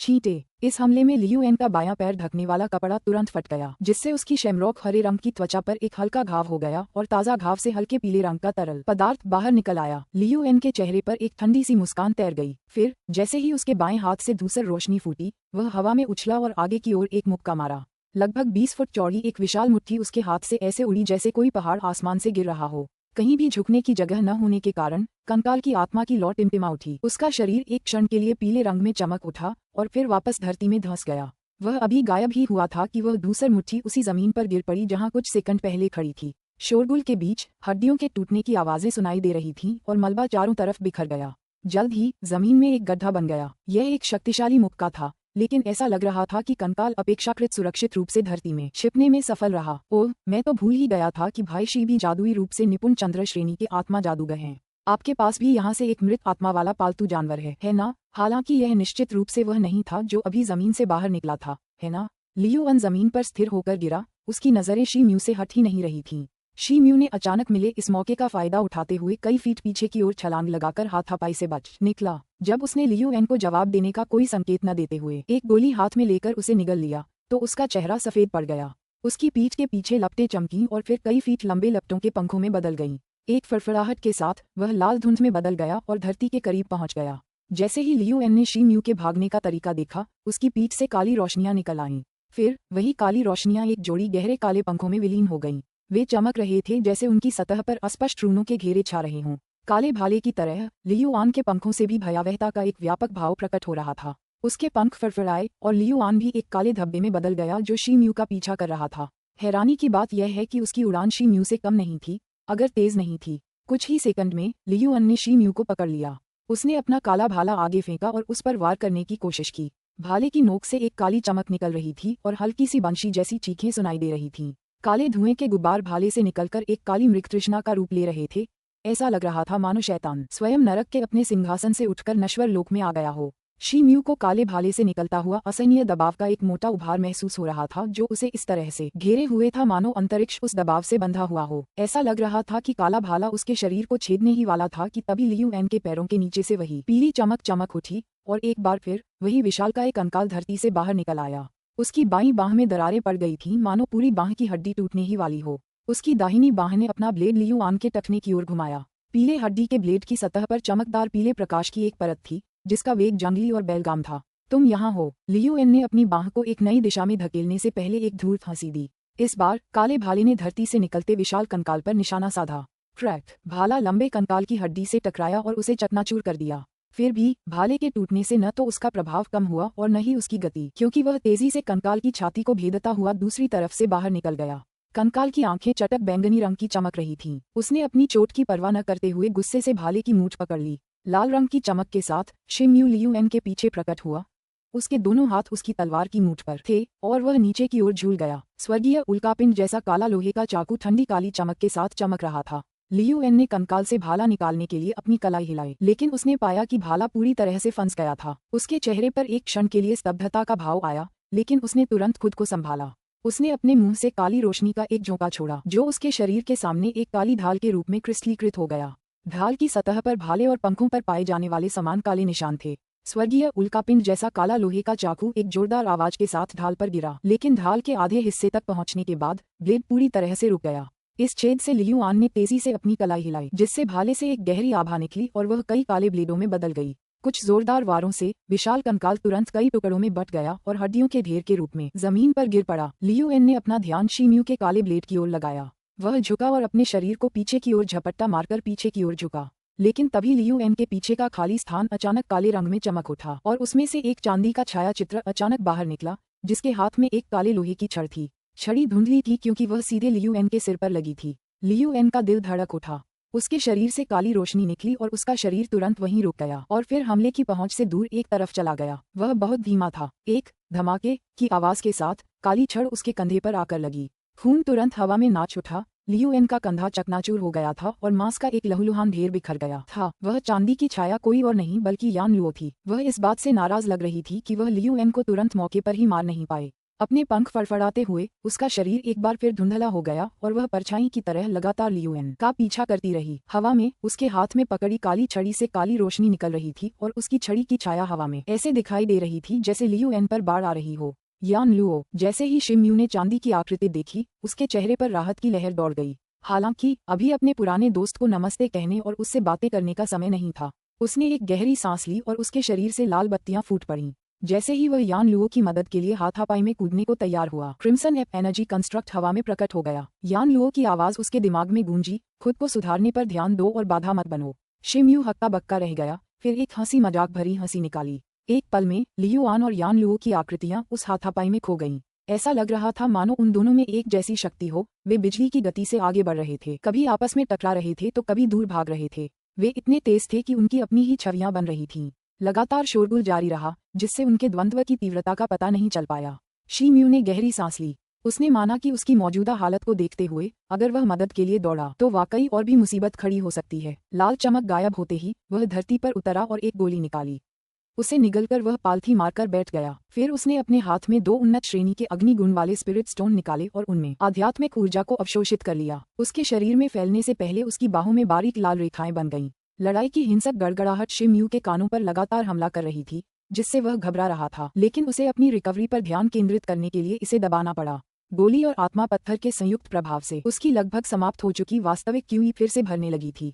कई मिनट बीत गए और उसके शरीर ने उसकी आधी वास्तविक क्यूई वापस पा ली थी। अगर उन्नत श्रेणी के स्पिरिट स्टोन में निहित शुद्ध आध्यात्मिक ऊर्जा न होती तो उसकी वास्तविक क्यूई इतनी जल्दी वापस नहीं आ पाती। बेशक इस गति की एक कीमत थी। 2 उन्नत श्रेणी के स्पिरिट स्टोन डोंगझोउ महाद्वीप के एक सामान्य मार्शल कलाकार की आधी संपत्ति के बराबर थे। ये पश्चिमी हे महाद्वीप में भी दुर्लभ थे। हालांकि आमतौर पर कहा जाता था कि एक उन्नत श्रेणी का स्पिरिट स्टोन 10 लाख निम्न श्रेणी के स्पिरिट स्टोन के बराबर होता है, लेकिन उनकी असली कीमत कभी इतनी नहीं होती थी। उस समय Shi Mu dark moon cult उपवेदी से केवल 1 दर्जन स्पिरिट स्टोन ही प्राप्त कर पाए थे, इसलिए उनका हर एक इस्तेमाल नुकसानदेह था। तभी दूर से एक जोरदार शोर की आवाज आई, जिसके बाद एक जोरदार झटका लगा, मानो किसी चीज को पूरी ताकत से धरती पर पटक दिया गया हो। तभी हवा में लियू एन की उन्मत्त हंसी गूंज उठी। अध्याय 407 पुनरुत्थान। अनुवादक एंडलेस फैंटेसी अनुवाद संपादक एंडलेस फैंटेसी अनुवाद। शी म्यू के चेहरे के भाव बदल गए। वह अभी तक अपनी चोट से पूरी तरह उबर नहीं पाया था, लेकिन उसे अपनी आंखें खोलकर खड़ा होना पड़ा। लियू आन अभी भी हवा में था, उसके चेहरे पर हरी रोशनी और तेज होती जा रही थी। उसके पीछे काले पंखों का एक जोड़ा फड़फड़ा रहा था। ये स्पष्ट नहीं था कि उसने कौन सी तकनीक अपनाई, लेकिन उसका टूटा हुआ बायां हाथ पूरी तरह से वापस आ चुका था। उसने दोनों हाथों में एक लंबा काला भाला पकड़ा हुआ था, जिससे काला धुआं निकल रहा था। उससे कुछ ही दूरी पर जमीन में एक बड़ा गड्ढा बन गया, जिससे उसके आसपास की हवा गैस और धूल से भर गई। जैसे ही चांदी की रोशनी चमकी, एक आकृति गड्ढे से उड़कर पास में उतरी। वह कोई और नहीं बल्कि यान लुओ था। उसके चांदी के कवच पर दरारें और खरोंचें थीं। उसके पंख का पिछला हिस्सा भी घायल होकर नीचे झुक गया था। यान लुओ, क्या तुम ठीक हो? शी म्यू का शरीर हिल गया और यान लुओ की ओर उड़ गया, क्योंकि वह टेलीपैथी के माध्यम से उससे जुड़ गया था। यान लुओ ने शी म्यू की तरफ देखा और उसकी आंखों में गहरे बैंगनी रंग की आत्मिक ज्वाला तेजी से चमक उठी। फिर उसने मुड़कर लियू एन की तरफ देखा, जो अभी भी हवा में था और उसकी नजरें ठंडी और उदासीन थीं। तो ऐसा ही है, मुझे अब याद आ रहा है। ये बिल्कुल यही कंकाल था। मुझे उस रात पता था कि यह खास है, लेकिन मैंने कभी नहीं सोचा था कि यह कुछ ही सालों में इस मुकाम तक पहुंच जाएगा। यह वाकई एक आश्चर्य था। अब मेरी दिलचस्पी और भी बढ़ गई है। लियू यान ने यान लुओ की तरफ देखा और सिर हिलाया। शी म्यू यान लुओ के सामने खड़ा था, लेकिन उसकी नजर लियू एन पर थी। भाई शी, मुझे यकीन नहीं हो रहा कि आपने मेरे लिए इतना सरप्राइज तैयार किया है। मैं आपके पालतू जानवर की असीम क्षमता का अंदाजा लगा सकता हूँ। आपके मरने के बाद मैं इसका मालिक बनूंगा, लेकिन मुझे डर है कि मैं इसे भी एक और हत्यारा बना दूंगा। लियू अन खिलखिलाकर हंसा, उसकी पीठ के पीछे काले पंख फड़फड़ा रहे थे। मेरी घड़ी पर नहीं है। शी म्यू ने दांत पीस लिए और उसका शरीर लाल रोशनी से चमक उठा। रोशनी चमकी और एक विशाल तलवार प्रकट हुई, जो लियू एन की दिशा में उड़ रही थी। लियू एन ने उपहास किया, क्योंकि उसके हाथ में काला भाला बड़ा हो गया था। हथियार की नोक से विनाश की भयानक आभा निकल रही थी। 2 काले भाले जहरीले अजगर की तरह निकले। एक भाला लाल तलवार पर रखा गया और दूसरा लाल बंदर की छाती में भोंक दिया। धमाका! लाल विशाल तलवार फट गई और आग की लपटों में घिर गई। एक और काला भाला क्रिम्सन एप की छाती में धंस गया। काली बिजली की एक किरण सांप की तरह उसके दोनों ओर चमक उठी। पलक झपकते ही एप का शरीर पूरी तरह से ढक गया। बंदर पीड़ा से कराह उठा, क्योंकि उसका शरीर फट गया और उसमें आग लग गई तथा काली बिजली चमकने लगी। लियू आन का हाथ लंबे काले बालों से भरा था। हवा के एक झोंके ने आग की लपटों को दूर भगा दिया। आग की लपटों से एक लाल आकृति आकाश में उड़ी और बिजली सीधे लियू एन की ओर आई। यह कोई और नहीं बल्कि शी म्यू था, जिसका काला लोहे का चाकू अब कई फीट लंबा क्रिस्टल चाकू बन गया था और काली रोशनी बिखेर रहा था। लियू यान ने शी म्यू की ताकत के बारे में सोचा। उसने सीख लिया था कि शी म्यू के काले लोहे के चाकू को कम नहीं आंकना चाहिए। काला भाला थोड़ा सा हिला, मानो वह बचाव की मुद्रा में हो। उसी समय लियू एन की पीठ के पीछे चांदी की रोशनी चमक उठी और धुएं के भीतर की आकृति जोर से चीखने लगी। आसपास की हवा अचानक फट गई और एक अदृश्य लहर ने लियू एन पर हमला कर दिया। लियू यान का शरीर अकड़ गया था। उसने अपने हाथ सिर पर रखे हुए थे और उसका दर्द भरा भाव दूर से ही साफ दिखाई दे रहा था। शी म्यू की आंखें चमक उठीं और उनका स्वर्गीय उल्कापिंड जैसा काला लोहे का चाकू आकार बदल गया और एक काले घोड़े में बदल गया, जो लियू एन की ओर बढ़ रहा था। हालांकि लियू आन को बहुत दर्द हो रहा था, फिर भी उसे अपने आसपास के माहौल और अपनी मुसीबत का एहसास था। उसने जोर से दहाड़ लगाई और उसके शरीर के चारों ओर की काली रोशनी फूट पड़ी। इसने उसके पूरे शरीर को ढक लिया और एक काली गोलाकार ढाल बनाकर उसे आने वाले किसी भी हमले से बचा लिया। ढाल पर एक रून प्रकट हुआ, बिल्कुल वैसा ही जैसा लियू एन की काली रोशनी पर था। कवच काचा काले चाकू को रोकने के लिए गोलाकार ढाल का निर्माण समय पर ही कर दिया गया था। ब्लेड का आधा हिस्सा ढाल में टूट गया, लेकिन वह और अंदर नहीं गया। शी म्यू का चेहरा लाल हो गया, क्योंकि उसके शरीर की असली क्यूई स्वर्गीय उल्कापिंड जैसे काले लोहे के चाकू में भरने लगी थी। हालांकि चाकू की शक्ति अपने चरम पर थी, इसे और नहीं बढ़ाया जा सकता था। एक हथेली शी म्यू के कंधे पर दबाई गई। हिलना मत। यान लुओ की आवाज शी म्यू के दिल में गूंज उठी और पल भर में एक अजीब सी सांस उसकी हथेली से निकलकर शी म्यू के शरीर में घुसने लगी। कर्ट शी म्यू के शरीर में घुस गया और फट गया। शी म्यू की आंखें चमक उठी और उसका दिल और भी ज्यादा खुश हो गया। वह लगभग परमानंद जैसा एहसास था। उसने अविश्वास से ऊपर देखा। कचिंग! इतनी जोर की आवाज सुनाई दी कि पूरा कमरा हिल गया। स्वर्गीय उल्कापिंड काले लोहे के चाकू को 7 या 8 फीट लंबे काले क्रिस्टल चाकू में बदल दिया गया। एक ठंडा चाकू फैलने लगा। काचा! लियू एन की रक्षा करने वाली काली गोलाकार ढाल टूट गई, जिससे लियू एन उस दरार से दिखाई देने लगा। लियू आन को शायद उम्मीद नहीं थी कि उसका बचाव टूट सकता है। उसका चेहरा भय और सदमे से भरा हुआ था। शी म्यू की आंखें उदासीन थीं और उसकी कलाई लगातार हिल रही थी। काला चाकू चमक उठा और अगली बात जो उसने देखी वह लियू एन की गर्दन पर थी। उसके घाव से खून टपक रहा था। लियू एन का सिर चकनाचूर हो गया और उड़ गया। लंबे खून से सने बाल हवा में लहरा रहे थे, मानो कोई आग का गोला जमीन पर गिर रहा हो। सिरविहीन शरीर पर काली रोशनी फैल गई और वह भारी होकर जमीन पर गिर पड़ा। अंततः इसे मार दिया गया। शी म्यू ने एक लंबी सांस छोड़ी। उसका शरीर पीला पड़ गया, हिल नहीं रहा था, मृत सा लग रहा था। उसने स्वर्गीय उल्कापिंड जैसे काले लोहे के चाकू की शक्ति को नियंत्रित करने के लिए इतनी वास्तविक क्यूई खर्च कर दी कि वह पूरी तरह से निढाल हो गया। उसके पास बस सांस लेने और थकान से हौंफने की ही ऊर्जा बची थी। थोड़ी देर बाद उसने हौंफते हुए अपना हाथ हिलाया और आनंद से भरी आंखों से अपने सामने रखे स्वर्गीय उल्कापिंड काले लोहे के चाकू को तोड़ दिया। यान लुओ तुरंत शी म्यू की ओर उड़ गया। शी म्यू ने मुड़कर यान लुओ की ओर देखा। यान लुओ, आपके मार्गदर्शन के लिए धन्यवाद। यान लुओ ने शी म्यू से आंखें मिलाईं और अपना सिर थोड़ा हिलाया। वह अपना मुंह खोलने की हिम्मत नहीं जुटा पा रही थी। ओह, यह सही है। आपको चोट लगी है, इसलिए कृपया जानवर की आत्मा लें और इसका इस्तेमाल करें। शी म्यू ने यान लुओ के शरीर पर चोटों को देखते हुए कहा और जल्दी से उसे अपनी कमर के चारों ओर बंधी जानवर की आत्माओं से भरी थैली थमा दी। यान लुओ की आंखें चमक उठीं, इससे पहले कि उसने जानवर की आत्मा को पकड़ लिया और बिना किसी हिचकिचाहट के उसे अवशोषित कर लिया। जानवर की आत्मा वाली थैली से 1 दर्जन से ज्यादा प्रकाश के गोले निकले और उनमें से कई खास तौर पर चमक रहे थे। ये उस पृथ्वी के विशाल राक्षस की आत्माएं थीं जिन्हें शी म्यू ने अपने अभियान के दौरान मार डाला था। इनमें से कई स्पिरिट बॉलर्स को मुंह में लेने पर उसका शरीर एक प्रकाश किरण की तरह चमकने लगा और उसके घाव भरने लगे। उसके क्षतिग्रस्त पंख भी ठीक हो गए। यान लुओ को बेहतर देखकर शी म्यू ने राहत की सांस ली और मुड़कर लियू एन के बेजान शरीर को देखा। वह उठकर उसके पास गया। लियू आन के शरीर के पास एक काली ईंट का टुकड़ा पड़ा था। उससे अभी भी काली रोशनी निकल रही थी, हालांकि वह हल्की थी। यह कोई और नहीं बल्कि फॉलनर एंजल डेस्क थी। लियू एन के आशीर्वाद के बिना इस खजाने की सतह से निकलने वाली काली रोशनी और अधिक मंद होती जा रही थी, लगभग पूरी तरह से लुप्त होने के कगार पर थी। शी म्यू की आंखें खुशी से भर आईं क्योंकि वह वस्तु डार्क मून होली कल्ट का खजाना थी। वह उसे उठाने के लिए ललचा गया। लियू एन के सिर से कुछ ही दूरी पर अर्धचंद्राकार निशानों का एक चक्र चमक उठा और उसमें से एक धूसर रोशनी निकली। वह गिरे हुए देवदूत डेस्क में गायब हो गई। फॉलनर एंजल डेस्क अचानक एक चमकदार ग्रे प्रकाश के साथ फिर से प्रकट हुआ, जिसने तुरंत ही आसपास के वातावरण को प्रकाशित कर दिया। शी म्यू अचानक लियू एन के शरीर से बाहर आ गया और एक अदृश्य हमले से उड़ गया।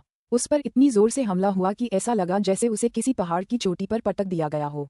वह मुश्किल से अपने पैरों पर खड़ा हो पाया और खून थूकने लगा। वह जो कुछ हुआ था उससे स्तब्ध था और यान लुओ भी स्तब्ध था, जिसने भी यह हंगामा देखा था। जब उन्हें लगा कि मामला शांत हो गया है, तभी कुछ और चौंकाने वाली घटना घटी। फॉलनर एंजल डेस्क पर धूसर रोशनी फूटने लगी, जो लियू एन की सिरविहीन लाश के चारों ओर लिपट गई। धूसर रोशनी में लियू एन का शरीर खड़ा होकर ज़ॉम्बी की तरह चलने लगा। पफ पफ, एक तेज आवाज गूंजने लगी। बालों का एक खूनी गुच्छा लियू एन के चारों ओर लिपटा हुआ था। ये बाल लियू एन के सिर तक पहुंच रहे थे, जो शरीर से कुछ ही दूरी पर पड़ा था। शो, लियू एन का सिर उसके सिरहीन शरीर से जुड़ गया। बिजली की तरह तेज गति से कई हरकतों के साथ सिर पहले ही लियू एन के धड़ से जुड़ चुका था। शी म्यू और यान लुओ दोनों को ये समझने का भी समय नहीं मिला कि क्या हो रहा है। गिरती हुई परी डेस्क लियू एन के सिर के ऊपर तक उड़ गई और तेजी से झूलने लगी, क्योंकि उसके शरीर से ग्रे प्रकाश की एक किरण निकली। चांदी धूसर रंग की यह गैस किसी तरल पदार्थ जैसी लग रही थी, हालांकि इसमें धातु जैसी गंध थी। इसका न केवल दबाव बहुत ज्यादा था, बल्कि जानलेवा धुंध जैसी दुर्गंध भी थी। 10,000 लाशें क्यों हुई? यान लुओ अविश्वास में चिल्लाया। यह क्या है? शी म्यू ने घबराहट में कहा, क्योंकि उसने ऐसी स्थिति पहले कभी नहीं देखी थी। यान लुओ ने शी म्यू के सवाल का जवाब नहीं दिया। इसके बजाय उसके शरीर से एक चमकदार चांदी जैसी प्रेत जैसी रोशनी निकली और वह पूरी ताकत से लियू एन की ओर दौड़ी। यद्यपि आकृति अभी पूरी तरह से नहीं बनी थी, फिर भी शी म्यू ने तुरंत अपने स्वर्गीय उल्कापिंड काले चाकू को पूरी ताकत से लहराया। चीख के साथ 10 फीट से अधिक लंबी एक काली पट्टी वाली छाया तुरंत उभरी और उसने लियू एन पर हमला बोल दिया। फॉलनर एंजल डेस्क में खतरे को भांपने की क्षमता थी, और जैसे ही सतह बड़ी होने लगी, ये तुरंत अलौकिक गति से घूमने लगा। उसमें से एक बड़ी काली रोशनी निकली और शी म्यू द्वारा अपने स्वर्गीय उल्कापिंड जैसे काले चाकू से किए गए छायादार हमले से टकराना। काली पट्टी की छाया काली रोशनी दोनों ही गायब हो गई और यान लुओ भी एक अदृश्य शक्ति से हिल गया। चांदी ग्रे गैस लियू एन पर चमक उठी और उसका पूरा शरीर चमकने लगा। लियू एन किसी जागे हुए ज़ॉम्बी की तरह अपना सिर इधर उधर खींचने लगा। जैसे ही उसने धीरे से अपना सिर ऊपर उठाया, ऐसा लगा जैसे उसकी गर्दन का जख्म गायब हो गया हो। पहले से ही उदास आंखों में फिर से चमक आ गई थी। एक खूनी गोलाबारी हुई जिससे वह थोड़ा पागल सा लग रहा था। शिम्यू को बहुत आश्चर्य हुआ क्योंकि उसने न केवल ऐसी घटना के बारे में कभी सुना था बल्कि अब वह इसे अपनी आंखों से देख रहा था। लियू एन का शरीर जो मूल रूप से आधा शव था पूरी तरह से लाश में बदल गया था। शिम्यू, उसका शरीर अब सांप जैसे भूरे रंग के शल्कों से ढक गया था और उसका चेहरा हरा काला हो गया था। अब वह काली क्यूई से ढका हुआ था जो उसके शरीर के चारों ओर फैली हुई थी। लंबे बालों के अलावा शिम्यू उसे मुश्किल से ही पहचान पाया कि वह वही सुंदर लियू एन है जिसे वह पहले जानता था। लियू एन से एक भयानक आभा निकलने लगी और उसका शरीर एक असली ज़ॉम्बी लाश में बदल गया। इस तरह के परिवर्तन से उसकी ताकत 10 गुना बढ़ गई। शिम्यू का चेहरा फीका पड़ गया था, उसकी हथेलियां ठंडी और पसीने से तर थीं। शिम्यू, मैंने तुम्हें कम आंका था, लेकिन मैं फिर कभी वही गलती नहीं करूंगा, लियू यान ने शिम्यू पर नजरें गड़ाते हुए कहा। अचानक 2 जलती हुई लपटें शिम्यू की ओर बढ़ीं। अध्याय 408 संरक्षक। अनुवादक एंडलेस फैंटेसी अनुवाद संपादक एंडलेस फैंटेसी अनुवाद। शिम्यू ने लियू यान की आंखों में पीली चांदी की लौ को देखा और घबरा गया। 2 आग के गोलों ने एक भयावह और दुखद अनुभूति पैदा की। तुमने मुझे गिरे हुए देवदूत डेस्क की 10,000 लाश क्यूई इस्तेमाल करने पर मजबूर कर दिया है। अब तुम्हारे और मेरे लिए पीछे मुड़कर देखने का कोई रास्ता नहीं है, लियू एन ने बाहर निकलते हुए ठंडी आवाज में कहा। एक पल में उसकी आकृति गायब हो गई। शिम्यू का चेहरा फीका पड़ गया था लेकिन उसने संकोच नहीं किया और तेजी से एक तरफ चला गया। जैसे ही वह आगे बढ़ा, एक काली रोशनी चमकी और बगल से एक काला पंजा प्रकट हुआ। बिजली से लदा हुआ उसने हवा में कुछ परछाइयां छोड़ दी। पफ पफ खून बहने लगा। कुछ ही फीट की दूरी पर शिम्यू का शव दिखाई दिया और उसका चेहरा कागज के टुकड़े जैसा पीला पड़ गया था। उसने अपना हाथ कमर पर रखा था जहां उसके कपड़े फट गए थे और गहरे घाव से खून बहने लगा था। यद्यपि वह जल्दी से बच निकलने में सक्षम था, लेकिन लियू एन की गति इतनी तेज थी कि उससे पूरी तरह बचना संभव नहीं था। अचानक उसका दिल धड़कने लगा और उसके घाव पर झुनझुनी सी महसूस हुई। ऐसा लग रहा था जैसे लियू यान के पंजों में कोई जहर हो। लियू यान की आकृति उस स्थान पर प्रकट हुई जहां शिम्यू अभी खड़ा था और उसने भूत के पंजे को पुनः प्राप्त किया जो अब शिम्यू के खून से सना हुआ था। उसने अपने खूनी पंजे अपनी नाक के नीचे रखे और गहरी सांस ली। उसका चेहरा खून की गंध से मदहोश हो गया और उसने उसकी प्रशंसा की। कितना शुद्ध खून। शिम्यू ने जल्दी से अपना हाथ घुमाया और एक हरे रंग का ताबीज निकाला जिसे उसने अपनी कमर पर लगे घाव पर लगा दिया। लियू एन ने मुड़कर शिम्यू की कमर पर लगे हरे ताबीज को देखा। उसकी आंखों में गुस्से की ज्वाला भड़क उठी, लेकिन उसने शिम्यू को अपने जख्मों पर मरहम लगाने से नहीं रोका। शिम्यू शांत लग रहा था, लेकिन उसका दिल डूब रहा था। लियू यान के पास अब जो ताकत थी वह निस्संदेह स्वर्ग रैंक के बहुत करीब थी। इतनी गति और ताकत उसकी अपनी ताकत से कहीं बढ़कर थी। उसने गहरी सांस ली और स्वर्गीय उल्कापिंड जैसे काले लोहे के चाकू को अपने हाथ में कसकर पकड़ लिया। जूम, एक पतली सी आकृति शिम्यू के पीछे से गुजरी और लियू अन की ओर दौड़ी। काली परछाइयां उभरने लगीं और तूफान की तरह पूरी ताकत से लियू अन पर टूट पड़ीं। अभी भाग जाओ, यान लुओ की आवाज शिम्यू के दिल में साफ सुनी जा सकती थी। गड़गड़ाहट, काली पट्टियों की एक श्रृंखला चमकदार रोशनी की किरणों के साथ चारों तरफ से लियू आन पर बरस रही थी। बहरा कर देने वाली आवाजें और धुआं चारों तरफ नाच रहा था। शिम्यू को चांदी की परत वाला कोहरा देखकर वह चौंक गया। उसे ऐसा लग रहा था जैसे वह किसी भ्रम में फंस गया हो, मानो चांदी का कोई पतंगा आग की ओर दौड़ रहा हो। शिम्यू के भीतर एक अकथनीय भावना उमड़ पड़ी। चले जाओ। उठते धुएं से एक गुस्से भरी गर्जना आई और उसके बाद आतिशबाजी जैसी चमक उठी। धुएं से एक चांदी की आकृति उड़ी और 20 फीट से अधिक दूर जमीन पर जा गिरी, जिससे एक बड़ा गड्ढा बन गया। गड्ढे में रखा चांदी का कवच टूट गया, जिससे उरोस्थी और पसलियां दिखाई देने लगीं जो लगभग पूरी तरह से टूट चुकी थीं। यान लुओ पलटा और फिर उछल पड़ा। आग की आत्मा हल्की सी चमकी और उसका शरीर किसी प्रक्षेपास्त्र की तरह बाहर निकल आया। उसने अपने शरीर पर लगी चोट को नजरअंदाज किया और लियू यान की ओर उड़ गया। अभी भागो, जल्दी। यान लुओ की आवाज एक बार फिर शिम्यू के दिल में सुनाई दी, लेकिन इस बार गुस्से से भरी हुई। शिम्यू के चेहरे पर कड़वी मुस्कान दिखाई दी। बचकर भागें? कहाँ? यह कोई और नहीं बल्कि मृत आत्माओं की दुनिया थी। उसे इस दुनिया से भागने का कोई तरीका नहीं पता था और न ही कोई आत्मिक हथियार या फॉलनर एंजल डेस्क जैसा कोई जादू यहाँ की ऊर्जा को अलग कर सकता था। वह कुछ समय के लिए तो यहाँ अपना गुजारा कर सकता था, लेकिन अगर वह जीवन भर यहीं फंसा रहा तो वह ऐसा बिल्कुल नहीं कर पाएगा। इसके अलावा अब लियू एन के पास जो ताकत थी उसके कारण उसके लिए लड़ाई में हारे बिना आसानी से बच निकलना संभव नहीं था। उसने एक गहरी सांस ली और अपने हाथ में लिए हुए स्वर्गीय उल्कापिंड जैसे काले लोहे के चाकू को जोर से मारा, जिससे वह गड़गड़ाने लगा और कंपन पैदा हुआ। शिम्यू की आंखें सुनहरी रोशनी से चमक उठी और वह लियू एन की ओर झपटा। वह अभी तक वहां नहीं पहुंचा था, लेकिन उसका स्वर्गीय उल्कापिंड काला लोहे का चाकू 13 छायाओं में प्रकट हो चुका था और लियू एन पर हमला कर रहा था। जैसे ही यान लुओ ने शिम्यू के हमले को भांप लिया, उसकी आंखों में आग सी चमक उठी, लेकिन उसने कुछ नहीं कहा। उसके हाथों की काली पट्टी तुरंत परछाइयों में बदल गई और लियू एन पर हमला कर दिया। दोनों ने मिलकर सेना बना ली और लियू एन आश्चर्यचकित रह गया तथा लगातार हो रहे हमलों से खुद को बचाने के लिए दौड़ पड़ा। अरे कमजोर लोगों, मैं तुम्हें दिखाऊंगा कि स्वर्ग रैंक की असली ताकत क्या है, लियू यान गुस्से से चीखा। उसके शरीर से धूसर प्रकाश की एक किरण निकली और वह खिल उठा। जैसे ही विशाल और शक्तिशाली शक्ति उससे बाहर फैलने लगी। इस बल से शिम यू और यान लुओ शारीरिक रूप से तब तक हिल गए जब तक वे घुटनों के बल नहीं गिर गए। लियू आन ने उसे एक हाथ से पकड़ लिया और काली रोशनी उसके हाथ के चारों ओर इकट्ठा होकर एक काले ट्रॉवेल में बदल गई। ट्रॉवेल की पूरी सतह पर एक काली चमकती हुई धारा घूम रही थी। उसका आकार डगमगा गया और शिम्यू के सामने काली दरांती चाकू जैसी घनी काली छाया में बदल गई। शिम्यू का चेहरा एकदम बदल गया क्योंकि इस दर पर हमले से बचना बहुत देर हो चुकी थी। उसने जल्दी से स्वर्गीय उल्कापिंड जैसे काले लोहे के चाकू को ढाल की तरह अपने सिर पर रख लिया। टकराना, धुआं और धूल नाचते हुए शिम्यू का चेहरा लाल हो गया। अपने पैरों को जमीन पर जमाए और दोनों हाथों से स्वर्गीय उल्कापिंड जैसे काले लोहे के चाकू को मजबूती से पकड़े हुए वह लियू एन के हमले का सामना करने में सक्षम था, लेकिन उसका शरीर जमीन से किसी खंभे की तरह चिपका हुआ था। लियू एन के चेहरे पर एक मुस्कुराहट थी। उसकी हंसी भयावह थी। उसने शिम्यू को दरांती से दबाना जारी रखा और दूसरी काली मुट्ठी निकलकर शिम्यू की छाती पर भयानक जोर से लगी। तभी शिम्यू के सामने एक चांदी की परछाई चमकी। ये यान लुओ थी। उसके हाथ में जो काली पट्टी पहले थी वह गायब थी, लेकिन उसकी बाहें चांदी के 2 कवचों से ढंकी हुई थीं, जो उन्हें किसी भी और हमले से बचा रही थीं।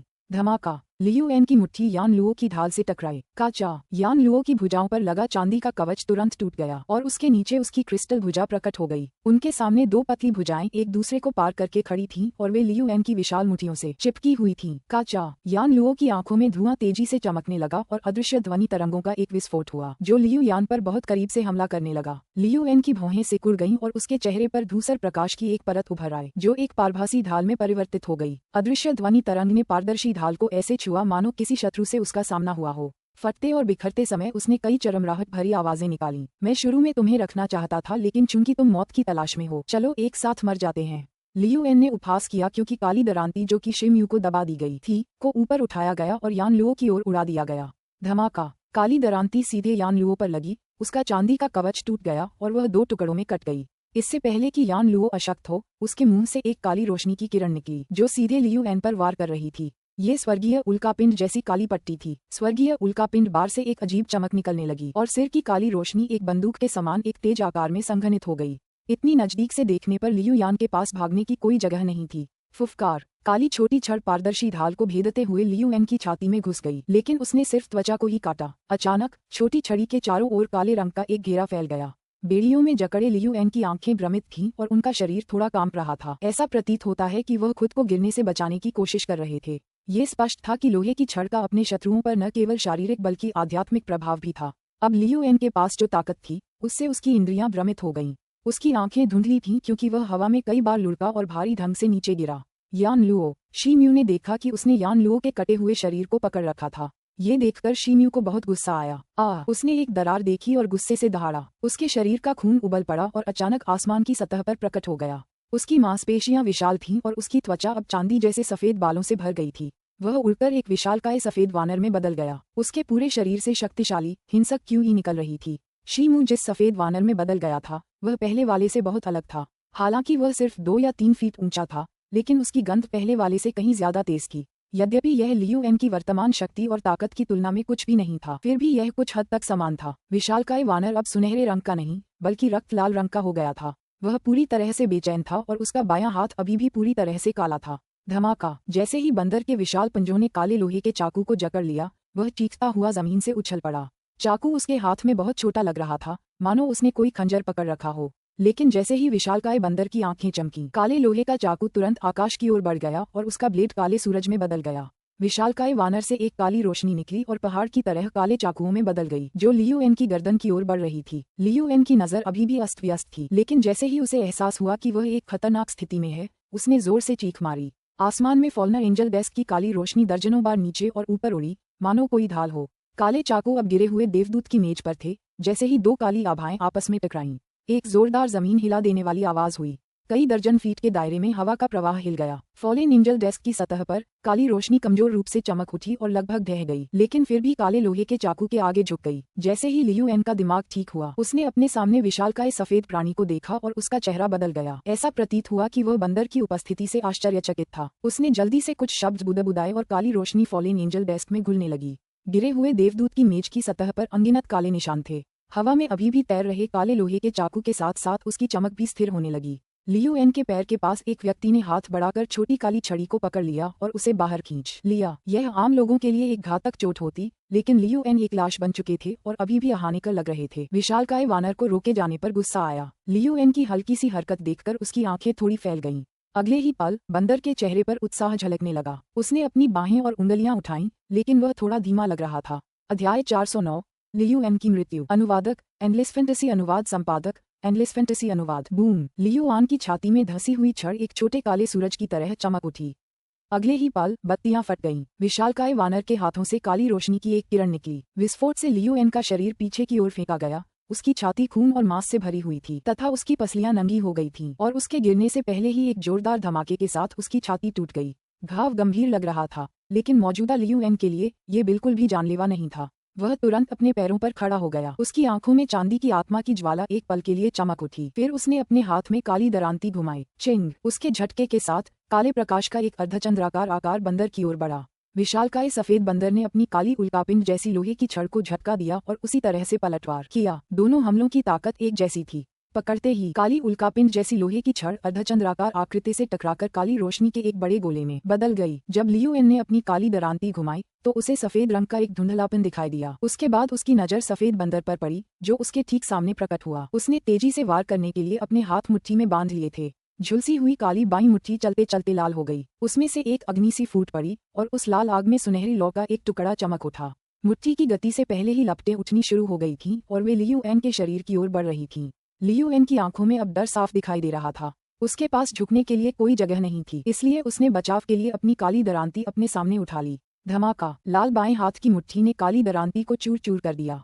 सफेद बंदर के हमले से जैसे ही उसके टुकड़ों में आग लगी, वे छोटे छोटे टुकड़ों में टूटकर पूरी तरह गायब हो गए। लाल मुट्ठी की गति में काली दरांती के कारण जरा भी कमी नहीं आई, क्योंकि वह लियू एन के सिर की ओर बढ़ रही थी। बकवास! काचा! लियू एन क्रोध में चिल्लाया, इससे पहले कि उसका मस्तिष्क प्रभाव से फट जाता। गति के कारण सिरविहीन लाश आग की लपटों के बीच से पीछे की ओर उछली। शरीर नंगी आंखों से देखी जा सकने वाली गति से मुरझाया और धूसर धुएं के कुछ टुकड़े निकलते हुए सीधे फॉल्ना एंजल डेस्क पर जा गिरे, जो अभी भी हवा में लटका हुआ था। लियू एन का शरीर धरती पर गिरते ही हड्डियों में तब्दील हो गया।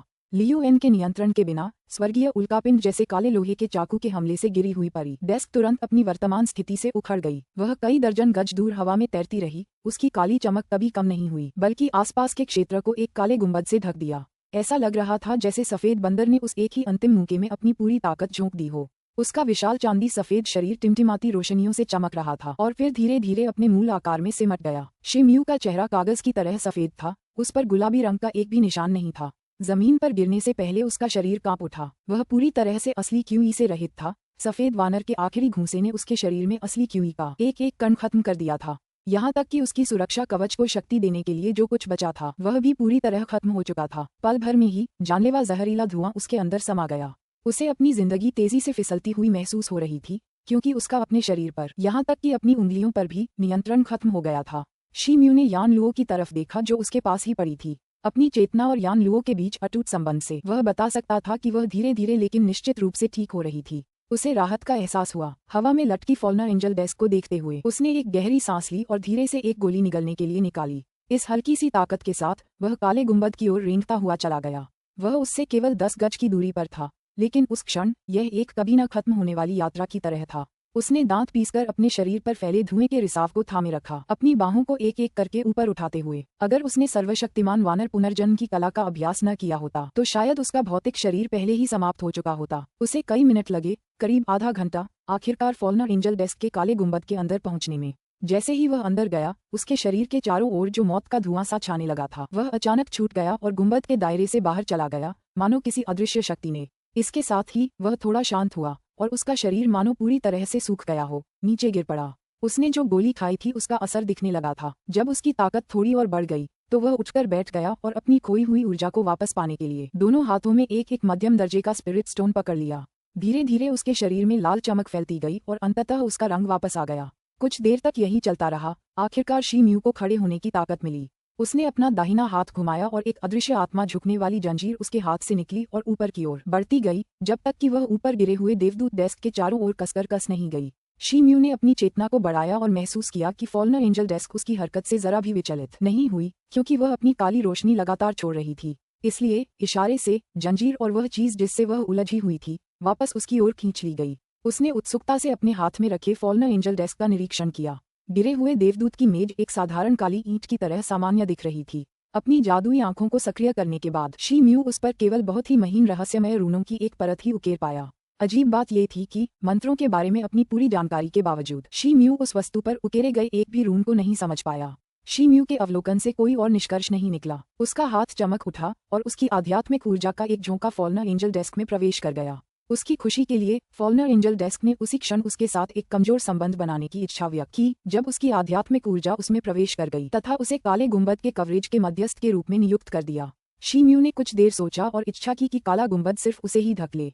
फिर खड़े होकर उसने अपना स्वर्गीय उल्कापिंड जैसा काला लोहे का चाकू और वह काली छड़ उठाई जो लड़ाई के बाद जमीन पर बिखर गई थी। तभी यान लुओ कमजोर सी उठ खड़ी हुई और आखिरकार कुछ लड़खड़ाते हुए कदम दूसरी तरफ बढ़ाए। उसकी हड्डियों में लकीरें और दरारें दिखाई दे रही थीं, लेकिन कुछ पलों के आराम के बाद वह आखिरकार ठीक से चल पाए और उसकी आत्मा की लपटें स्थिर हो गईं। शी म्यू उसकी ओर चलने ही वाला था कि यान लुओ की आवाज पहले ही टेलीपैथी के जरिए उसे सुनाई दी। नहीं, इसकी कोई जरूरत नहीं है, शी म्यू ने कहा जैसे ही वह चमकती हड्डियों के ढेर की ओर बढ़ा। ये वू ये के अवशेष थे। लियू एन के हमले के बाद उसकी आत्मा की ज्वालाएं पूरी तरह बुझ जाने के कारण वह निर्जीव हड्डियों के ढेर में तब्दील हो गया था। यान लुओ ने अपने दाहिने हाथ से ढेर पर थपथपाया और पूरे ढेर को अपने भंडारण रिंग में रख लिया। अंततः वह शी म्यू की ओर मुड़ी और बोली, मेरे पीछे आओ। बस इतना ही कहकर वह बिना कुछ कहे मुड़ गई। शी म्यू ने आखिरी बार दूर से उस सिरविहीन कंकाल को देखा। फिर चुपचाप वह पीछे मुड़ा और यान लुओ के पास पहुंच गया। यान लुओ के साथ लगभग 1 घंटे की सैर के बाद ही शी म्यू को यह विश्वास हो गया कि मृत आत्माओं की दुनिया एक उजाड़ बंजर भूमि है। वे लाल भूरे बजरी से भरे एक अंतहीन उजाड़ रेगिस्तान से गुजरे। एक भी पहाड़ी ढूंढने के लिए उन्हें लंबी यात्रा करनी पड़ी। इनमें से कई पहाड़ियां कुछ मरे हुए प्राणियों से भरी हुई थीं और उनमें से कुछ तो अपनी असली ताकत को झुठलाते हुए एक भयानक आभा बिखेरते थे। शी म्यू बिना रुके यान लुओ का पीछा कर रहा था। रास्ते में उसका सामना कुछ मरे हुए जीवों से हुआ था जो उनके करीब आने की कोशिश करते थे, लेकिन वे हमेशा बिना किसी अपवाद के यान लुओ पर नजर पड़ते ही बहुत जल्दी भाग जाते थे। आखिरकार यान लुओ कई गज ऊंची एक वेदी के पास रुका। यह वेदी उसी लाल भूरे रंग की बजरी से बनी थी जो आमतौर पर उनकी यात्रा में पाई जाती थी, जिसका मतलब था कि वेदी किसी भी तरह से अनोखी नहीं थी। हालांकि वेदी के आगे बढ़ने के बाद शी म्यू ने खुद को रक्त लाल पानी से भरे एक बड़े कुंड के सामने खड़ा पाया। यहाँ ऐसी ही कई झीलें हैं। कभी कभी टूटी हुई आत्मा की लपटें हवा के जरिए यहाँ तक आ जाती थीं। यान लुओ ने सरलता से समझाया। तभी शी म्यू ने देखा कि रक्त के रंग की झील में एक गहरी चमक दिखाई दे रही थी। यान लुओ कुछ देर तक झील के किनारे चुपचाप खड़ी रही। फिर अचानक उसकी आत्मा की लपटें चमक उठीं और उसने एक बेआवाज चीख निकाली। बहुत जल्द शी म्यू ने खुद को चारों तरफ से तरह तरह के मरे हुए कंकालों से घिरा पाया। दरअसल हजारों की संख्या में कंकाल इकट्ठा हो गए थे। ये दृश्य देखकर शी म्यू काफी घबरा गया, लेकिन अगले ही पल उसने देखा कि ये सभी कंकाल यान लुओ की ओर बढ़े और उसके सामने झुककर प्रणाम किया। वेदी की परिधि की रक्षा करो और उसके 100 मील के दायरे में एक भी मृत आत्मा को न आने दो। यान लुओ की आत्मा की लपटें भड़क उठीं जब उसने आदेश दिया। कंकालों ने उसका कोई उत्तर नहीं दिया, लेकिन वे खड़े हो गए और स्वतः ही कई टुकड़ियों में संगठित होने लगे तथा फिर अपनी स्थिति में आकर एक रक्षात्मक परिधि बना ली। ये पहली बार था जब शी म्यू ने यान लुओ की मरे हुए लोगों की सेना देखी थी। कहने की जरूरत नहीं कि वह अपने विस्मय की सीमा का वर्णन भी नहीं कर सकता था। हालांकि इनमें से कई मरे हुए जीवों के पास केवल जियान तियान या हो तियान स्तर की शक्तियां थीं, फिर भी उनकी संख्या ने उन्हें पहले ही बढ़त दिला दी थी। उसने सोचा कि कैसे लियू एन स्वर्गीय यू शहर में मार्च करने से पहले मरे हुए लोगों की एक विशाल लीग को बुलाना चाहता था। वह अंततः समझ गया कि लियू एन और अन्य सभी डार्क मून कल्टिस्ट मरे हुए लोगों की एक विशाल सेना को बुलाने में इतना प्रयास क्यों कर रहे थे। पर्याप्त संख्या में तथा अपने कार्यों और व्यवहारों पर गतिशील नियंत्रण के साथ ऐसी निडर सेना की लड़ाकू शक्ति को संभवतः कम करके नहीं आंका जा सकता।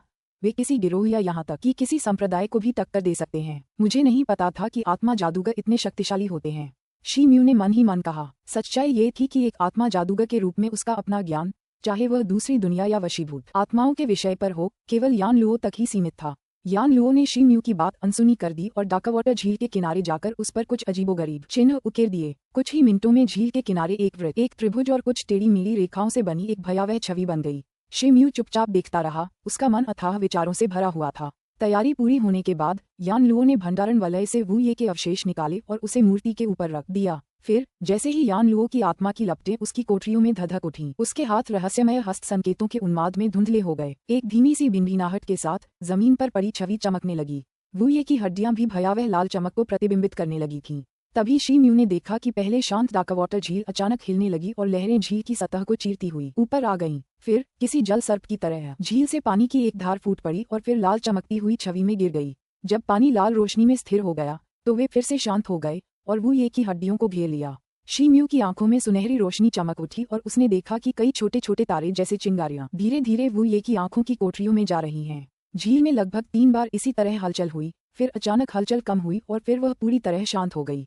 छवि की चमक भी बंद हो गई। उफ! वू ये की आंखों में आत्मा की ज्वाला के छोटे छोटे टुकड़े धीरे धीरे ठोस होकर हल्के नीले रंग की आग में बदल गए। My lady! वू ये तुरंत यान लुओ के सामने घुटनों के बल बैठ गया। जैसे ही वह होश में आया, यान लुओ ने जवाब देने से पहले कुछ देर तक उसे देखा। यहीं रुको और अपनी ताकत वापस पाओ। हाँ, ये कहते हुए वू ये तुरंत पालथी मारकर बैठ गया। यान लुओ, मैं शी मायने शुरू किया। तुम यहीं रहो, स्वस्थ हो जाओ। वेदी से दूर मत भटकना। यान लुओ ने शी म्यू की पूछताछ का पहले ही अनुमान लगा लिया था और उसकी बात काट दी थी।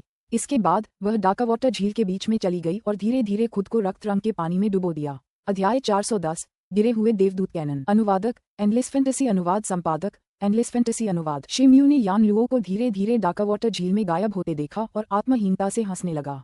उसे मृत आत्माओं की दुनिया के बारे में कुछ भी नहीं पता था, न ही उसे यह अंदाजा था कि वह उस दुनिया में कैसे वापस लौटेगा जहां से वह आया था। अच्छी बात यह थी कि कम से कम उसके पास फॉलनर एंजल डेस्क तो थी ही, साथ ही यान लुओ की मरे हुए लोगों की सेना भी पहरा दे रही थी। कम से कम सुरक्षा के लिहाज से तो वह सुरक्षित था। उसने सिर हिलाया और एक खुला मैदान देखा।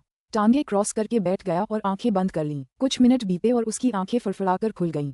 उसने चारों ओर देखा। उसकी अभिव्यक्ति असहाय थी, जैसा कि शी म्यू ने अनुमान लगाया था। मृत आत्माओं की दुनिया में उसे अपने आसपास से आध्यात्मिक ऊर्जा का एक झोंका भी महसूस नहीं हो रहा था। यहाँ रहते हुए अपनी ऊर्जा पुनः प्राप्त करने या साधना के लिए सांसों पर निर्भर रहना असंभव था। वह कुछ देर तक खामोश विचारों में डूबा रहा, फिर अपनी अंगूठी से 2 मध्यम दर्जे के स्पिरिट स्टोन निकाले। जैसे ही उसने उन्हें अपने हाथों में पकड़ा, पत्थरों से लाल रोशनी की छोटी छोटी किरणें निकलीं और उसके शरीर में समा गईं। आधा महीना बीत गया। डाकावाटर झील के किनारे बैठे शी म्यू ने अपनी आंखें खोलीं और 2 पूरी तरह से फीके पड़ चुके सफेद स्पिरिट स्टोन एक तरफ फेंक दिए। फिर उसने अपनी स्पिरिट सेंस से अपने शरीर का निरीक्षण किया और राहत की सांस ली। वह अपनी चोटों से पूरी तरह उबर चुका था और उसकी रियल क्यूई अंततः पुनः प्राप्त हो गई थी। शी म्यू अपनी जगह से उठकर कुछ देर अपने अंगों को मोड़ने और तानने के बाद फिर से बैठ गया। उसने हाथ हिलाया और फॉलनर एंजल डेस्क अपनी काली रोशनी बिखेरते हुए धीरे धीरे नीचे सरक गई। अपनी रिकवरी के दौरान शी म्यू अपने शस्त्रागार में शामिल इस नए हथियार को नियंत्रित करने की कोशिश कर रहा था। कड़ी मेहनत और काफी खोजबीन के बाद वह इसके नियंत्रण के बारे में थोड़ी बहुत जानकारी हासिल करने में कामयाब रहा। हालांकि उसे इसके बारे में पूरी जानकारी नहीं थी। शी म्यू ने अपने सामने मंडराती काली ईंट को देखा और अपनी आंखें बंद करते हुए बुदबुदाया। ब्रह्मांड के भीतर जब प्राणी पूर्ण हो जाते हैं, दिव्य उपहार सभी एक आत्मा के साथ। जब आत्मा समाप्त हो जाए तो शून्य में लौट जाओ। शरीर शाश्वत विश्राम में चला जाता है। जीवन और मृत्यु चक्र पीछे हटता है। फिर भी हर कोई केवल अपने ही बीज काटता है। असंख्य दुनियाएं क्यूई पर पनपती हैं। जीवित आत्माओं की सेना को जगाना। जैसे ही शी म्यू ने मंत्रोच्चार किया, फॉलन एंजल डेस्क की सतह पर उकेरे गए सुंदर चिन्ह प्रतिक्रिया में चमक उठे, फिर सतह से ऊपर उठे और काली ईंट के चारों ओर चक्कर लगाते हुए हवा में मंडराने लगे। शी म्यू जिस मंत्र का जाप कर रहे थे, वह कुछ दिन पहले संयोगवश उनके मन में आया। फॉलनर एंजल डेस्क को अचानक अपने आप जोरदार कंपन करते देखकर शी म्यू ने अपनी आत्मिक संवेदना को उसमें विस्तारित किया, जिससे उन्हें फॉलनर एंजल कैनन नामक मंत्र का यह अंश प्राप्त हुआ। मंत्र गूढ़ और मायावी था, लेकिन इससे भी महत्वपूर्ण बात ये थी कि शी म्यू केवल इसके पहले कुछ छंदों को ही याद रख पाए थे। उसके बाद पूरा फॉलनर एंजल कैनन अचानक गायब हो गया, जैसे कि वह कभी था ही नहीं। उसके बाद इससे कोई फर्क नहीं पड़ा कि शी म्यू ने कितनी मेहनत की, फॉलनर एंजल कैनन फिर कभी प्रकट नहीं हुआ। इसके बावजूद वह जो कुछ भी उसके पास था, उससे बहुत खुश था। हर बार जब वह यह मंत्र पढ़ता, तो फॉलनर एंजल डेस्क की कुछ क्षमताएं अनलॉक हो जाती। शी म्यू इसका इस्तेमाल उस वस्तु के साथ अपने संबंध को मजबूत करने के लिए करता था। जैसे जैसे समय बीतता गया और शी म्यू ने मंत्र पूरा किया, फॉलनर एंजल डेस्क आध्यात्मिक प्रकाश से चमकने लगा तथा रून्स अधिक से अधिक चकाचौंध करने वाले ढंग से चमकने लगे। शी म्यू ने अपनी उंगली से इशारा किया और फॉलनर एंजल डेस्क तुरंत उसकी ओर मुड़ गया। उसने अपनी उंगली वापस खींच ली और फॉलनर एंजल डेस्क उसके पास वापस आ गया। शी म्यू के चेहरे पर संतुष्टि का भाव था। वह कुछ देर तक अपने अगले कदम पर विचार करता रहा, फिर अचानक हाथों से कई इशारे करने लगा। उसकी उंगलियों से काली रोशनियां निकलीं और फिर फॉलनर एंजल डेस्क में विलीन हो गईं। वह थोड़ा कांप उठा और धीरे धीरे घूमने से पहले शी म्यू के सिर के ऊपर मंडराने लगा। शी म्यू की भौहें सिकुड़ गईं जब उसने महसूस किया कि उसके चारों ओर का मौत का धुआं फॉलनर एंजल डेस्क पर एक बेलगाम बाड़ की तरह उमड़ रहा है और फिर एक हल्के भूरे भंवर में बदल गया। हालांकि फॉलनर एंजल डेस्क अभी भी अपनी सुरक्षात्मक काली रोशनी बिखेर रहा था, फिर भी उसे अपने पूरे शरीर में एक ठंडक सी महसूस हो रही थी। शी म्यू का दिल बेचैनी से धड़क रहा था और उसने फॉलनर एंजल डेस्क की योजना को रोकने की कोशिश की, लेकिन उसका शरीर मानो जम गया और अचानक ऊपर से एक ठंडी अदम्य शक्ति का सैलाब उसके ऊपर बरस पड़ा। अचानक झटके से उसका दिल दहल गया, क्योंकि शक्ति उसके सिर के मुकुट में रिस गई, फिर उसके शरीर के प्रत्येक मेरिडियन चैनल और अंग से होकर उसके डेंटियन में एकत्रित हो गई। वह एक व्यापक उल्लास की भावना से पुनः जीवंत महसूस कर रहा था। शी म्यू साफ तौर पर अपनी शक्तियों में तेजी से वृद्धि महसूस कर सकता था। उसके मन में धीरे धीरे एक रक्त पिपासु भूख जाग उठी, खून की प्यास। उसकी आंखों में धूसर रोशनी छाने लगी। वह इस परिवर्तन से बहुत उत्साहित था, लेकिन अचानक वह भयभीत हो गया। लियू एन के ज़ॉम्बी में तब्दील होने की भयावह तस्वीर अचानक उसकी आंखों में कौंध गई। उसने अपनी जीभ काट ली और उस चुभती हुई पीड़ा का इस्तेमाल करके खुद को उस मंत्रमुग्ध कर देने वाली समाधि से बाहर निकाला। सौभाग्य से उसके मन में कुछ स्पष्टता लौट आई और इसके साथ ही शीम्यू ने अपनी दृढ़ इच्छा शक्ति से अपने और फॉल्नर एंजल डेस्क के बीच का संबंध तोड़ दिया। एक आखिरी चकाचौंध के बाद रूनों की चमक एक क्षण में ही समाप्त हो गई, क्योंकि वस्तु अपनी सामान्य धीमी गति से घूमने लगी। इस समय तक शीम्यू की पीठ पहले से ही ठंडे पसीने से भीग चुकी थी। अपनी लड़ाकू शक्ति में सुधार करने के लिए डेंटियन में घातक मियाज्मा को अवशोषित करने के लिए फॉल्नर एंजल डेस्क की शक्ति का उपयोग करना खारे पानी से प्यास बुझाने जैसा था। व्यक्ति अपनी शक्तियों को बढ़ाते हुए अस्थायी रूप से खुद को जल्दी से ठीक कर सकता है, लेकिन यह उसकी मानसिक स्थिति की कीमत पर आता है, क्योंकि उसका शरीर धीरे धीरे ज़ोंबी बन जाता है जब तक कि वह एक मरे हुए व्यक्ति में नहीं बदल जाता। लियू एन ही एकमात्र चेतावनी थी जिसकी शीम्यू को कभी आवश्यकता थी। वह अच्छी तरह जानता था कि वह अकेली तकनीक कितनी खतरनाक थी, इसलिए उसने यह निश्चय किया कि वह कभी भी उस तरीके से ऊर्जा नहीं लेगा। फिर भी यह उस समय काम आ सकता है जब मामला जीवन मरण का हो और कोई अन्य विकल्प न हो। इस करीबी मुठभेड़ के बाद भी उसका दिल तेजी से धड़क रहा था। उसने खुद को शांत करने की कोशिश में कई गहरी सांसें लीं। ये शीम्यू के लिए बहुत ज्यादा नजदीकी थी। अगर उसकी अदम्य इच्छा शक्ति और लियू आन को एक ज़ॉम्बी में बदलते देखने के भयावह अनुभव के साथ न होती, तो शीम्यू खुद भी शायद खुद को खोकर हमेशा के लिए एक भूत बन जाता। उसने अपने ऊपर मंडराते फॉल्नर एंजल डेस्क पर नजर डाली और आंखें बंद कर लीं। उसने कुछ समय के लिए अपने डेंटियन में गलत तरीके से अर्जित असली क्यूई की नई लहर पैदा करने का फैसला किया। यान लुओ अगले 2 दिनों तक झील से नहीं उठा था। वो ये भी अभी तक झील के किनारे बैठा था, पानी से निकल रहे हल्के लाल धुएं को सोख रहा था। इस बीच शीम्यू ने फॉल्नर एंजल कैनन का अध्ययन जारी रखा। फॉल्नर एंजल डेस्क के साथ कुछ बार प्रयोग किया, इससे पहले कि वे धीरे धीरे इसके भीतर संग्रहित कुछ नई गुप्त शक्तियों की खोज कर सकें।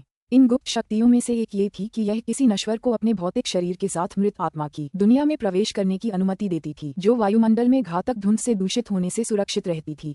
ये कुछ ऐसा था जिसे शीम्यू ने शुरू से ही हल्के में लिया था, लेकिन इस क्षमता के निहितार्थ ने उसे कौतूहल में डाल दिया। फॉल्नर एंजल डेस्क इस शक्ति को उलट सकता था, एक अंतरिक्ष चैनल बना सकता था जो उसे उसकी मूल दुनिया में वापस ले जा सकता था।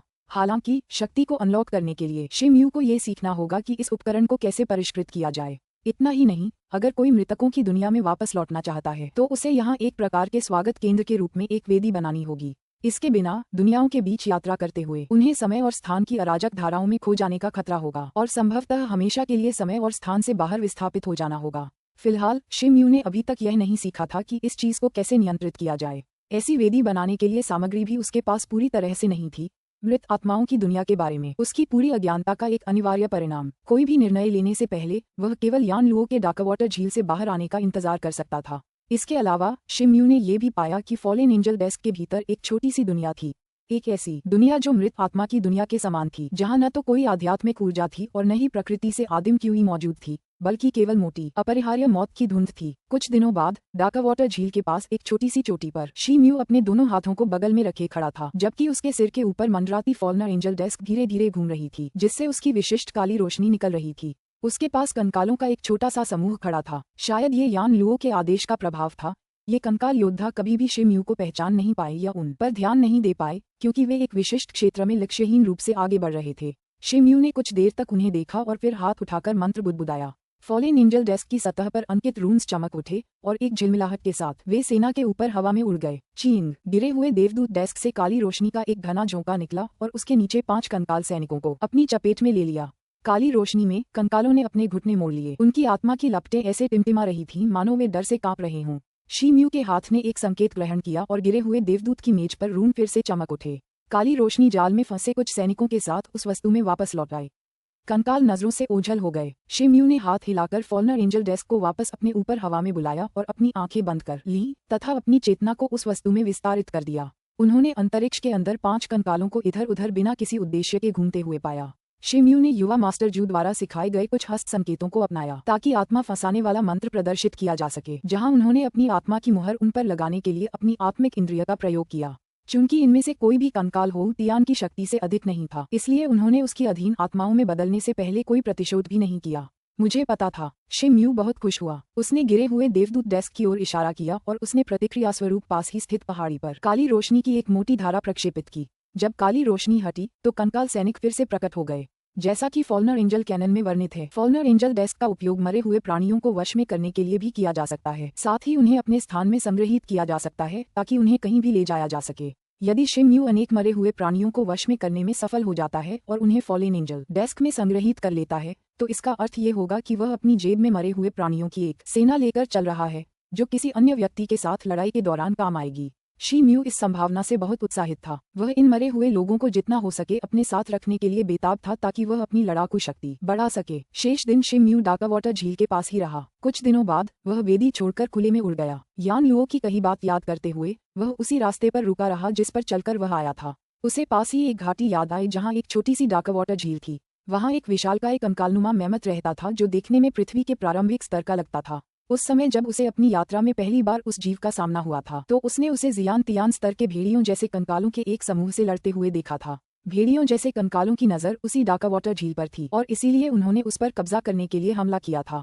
हालांकि कंकाल मैमथ उनसे कहीं ज्यादा खतरनाक साबित हुआ था और कुछ ही मिनटों में उसने सभी घुसपैठियों का सफाया कर दिया था। उस समय शिमयू केवल उनके झगड़े के पास से गुजरा था, लेकिन स्केलेटल मैमथ उस पर एक अमिट छाप छोड़ने में कामयाब रहा। कुछ दिनों की कोशिशों और गलतियों के बाद शिमयू को आत्माओं को वश में करने की अपनी सीमा का एहसास हुआ।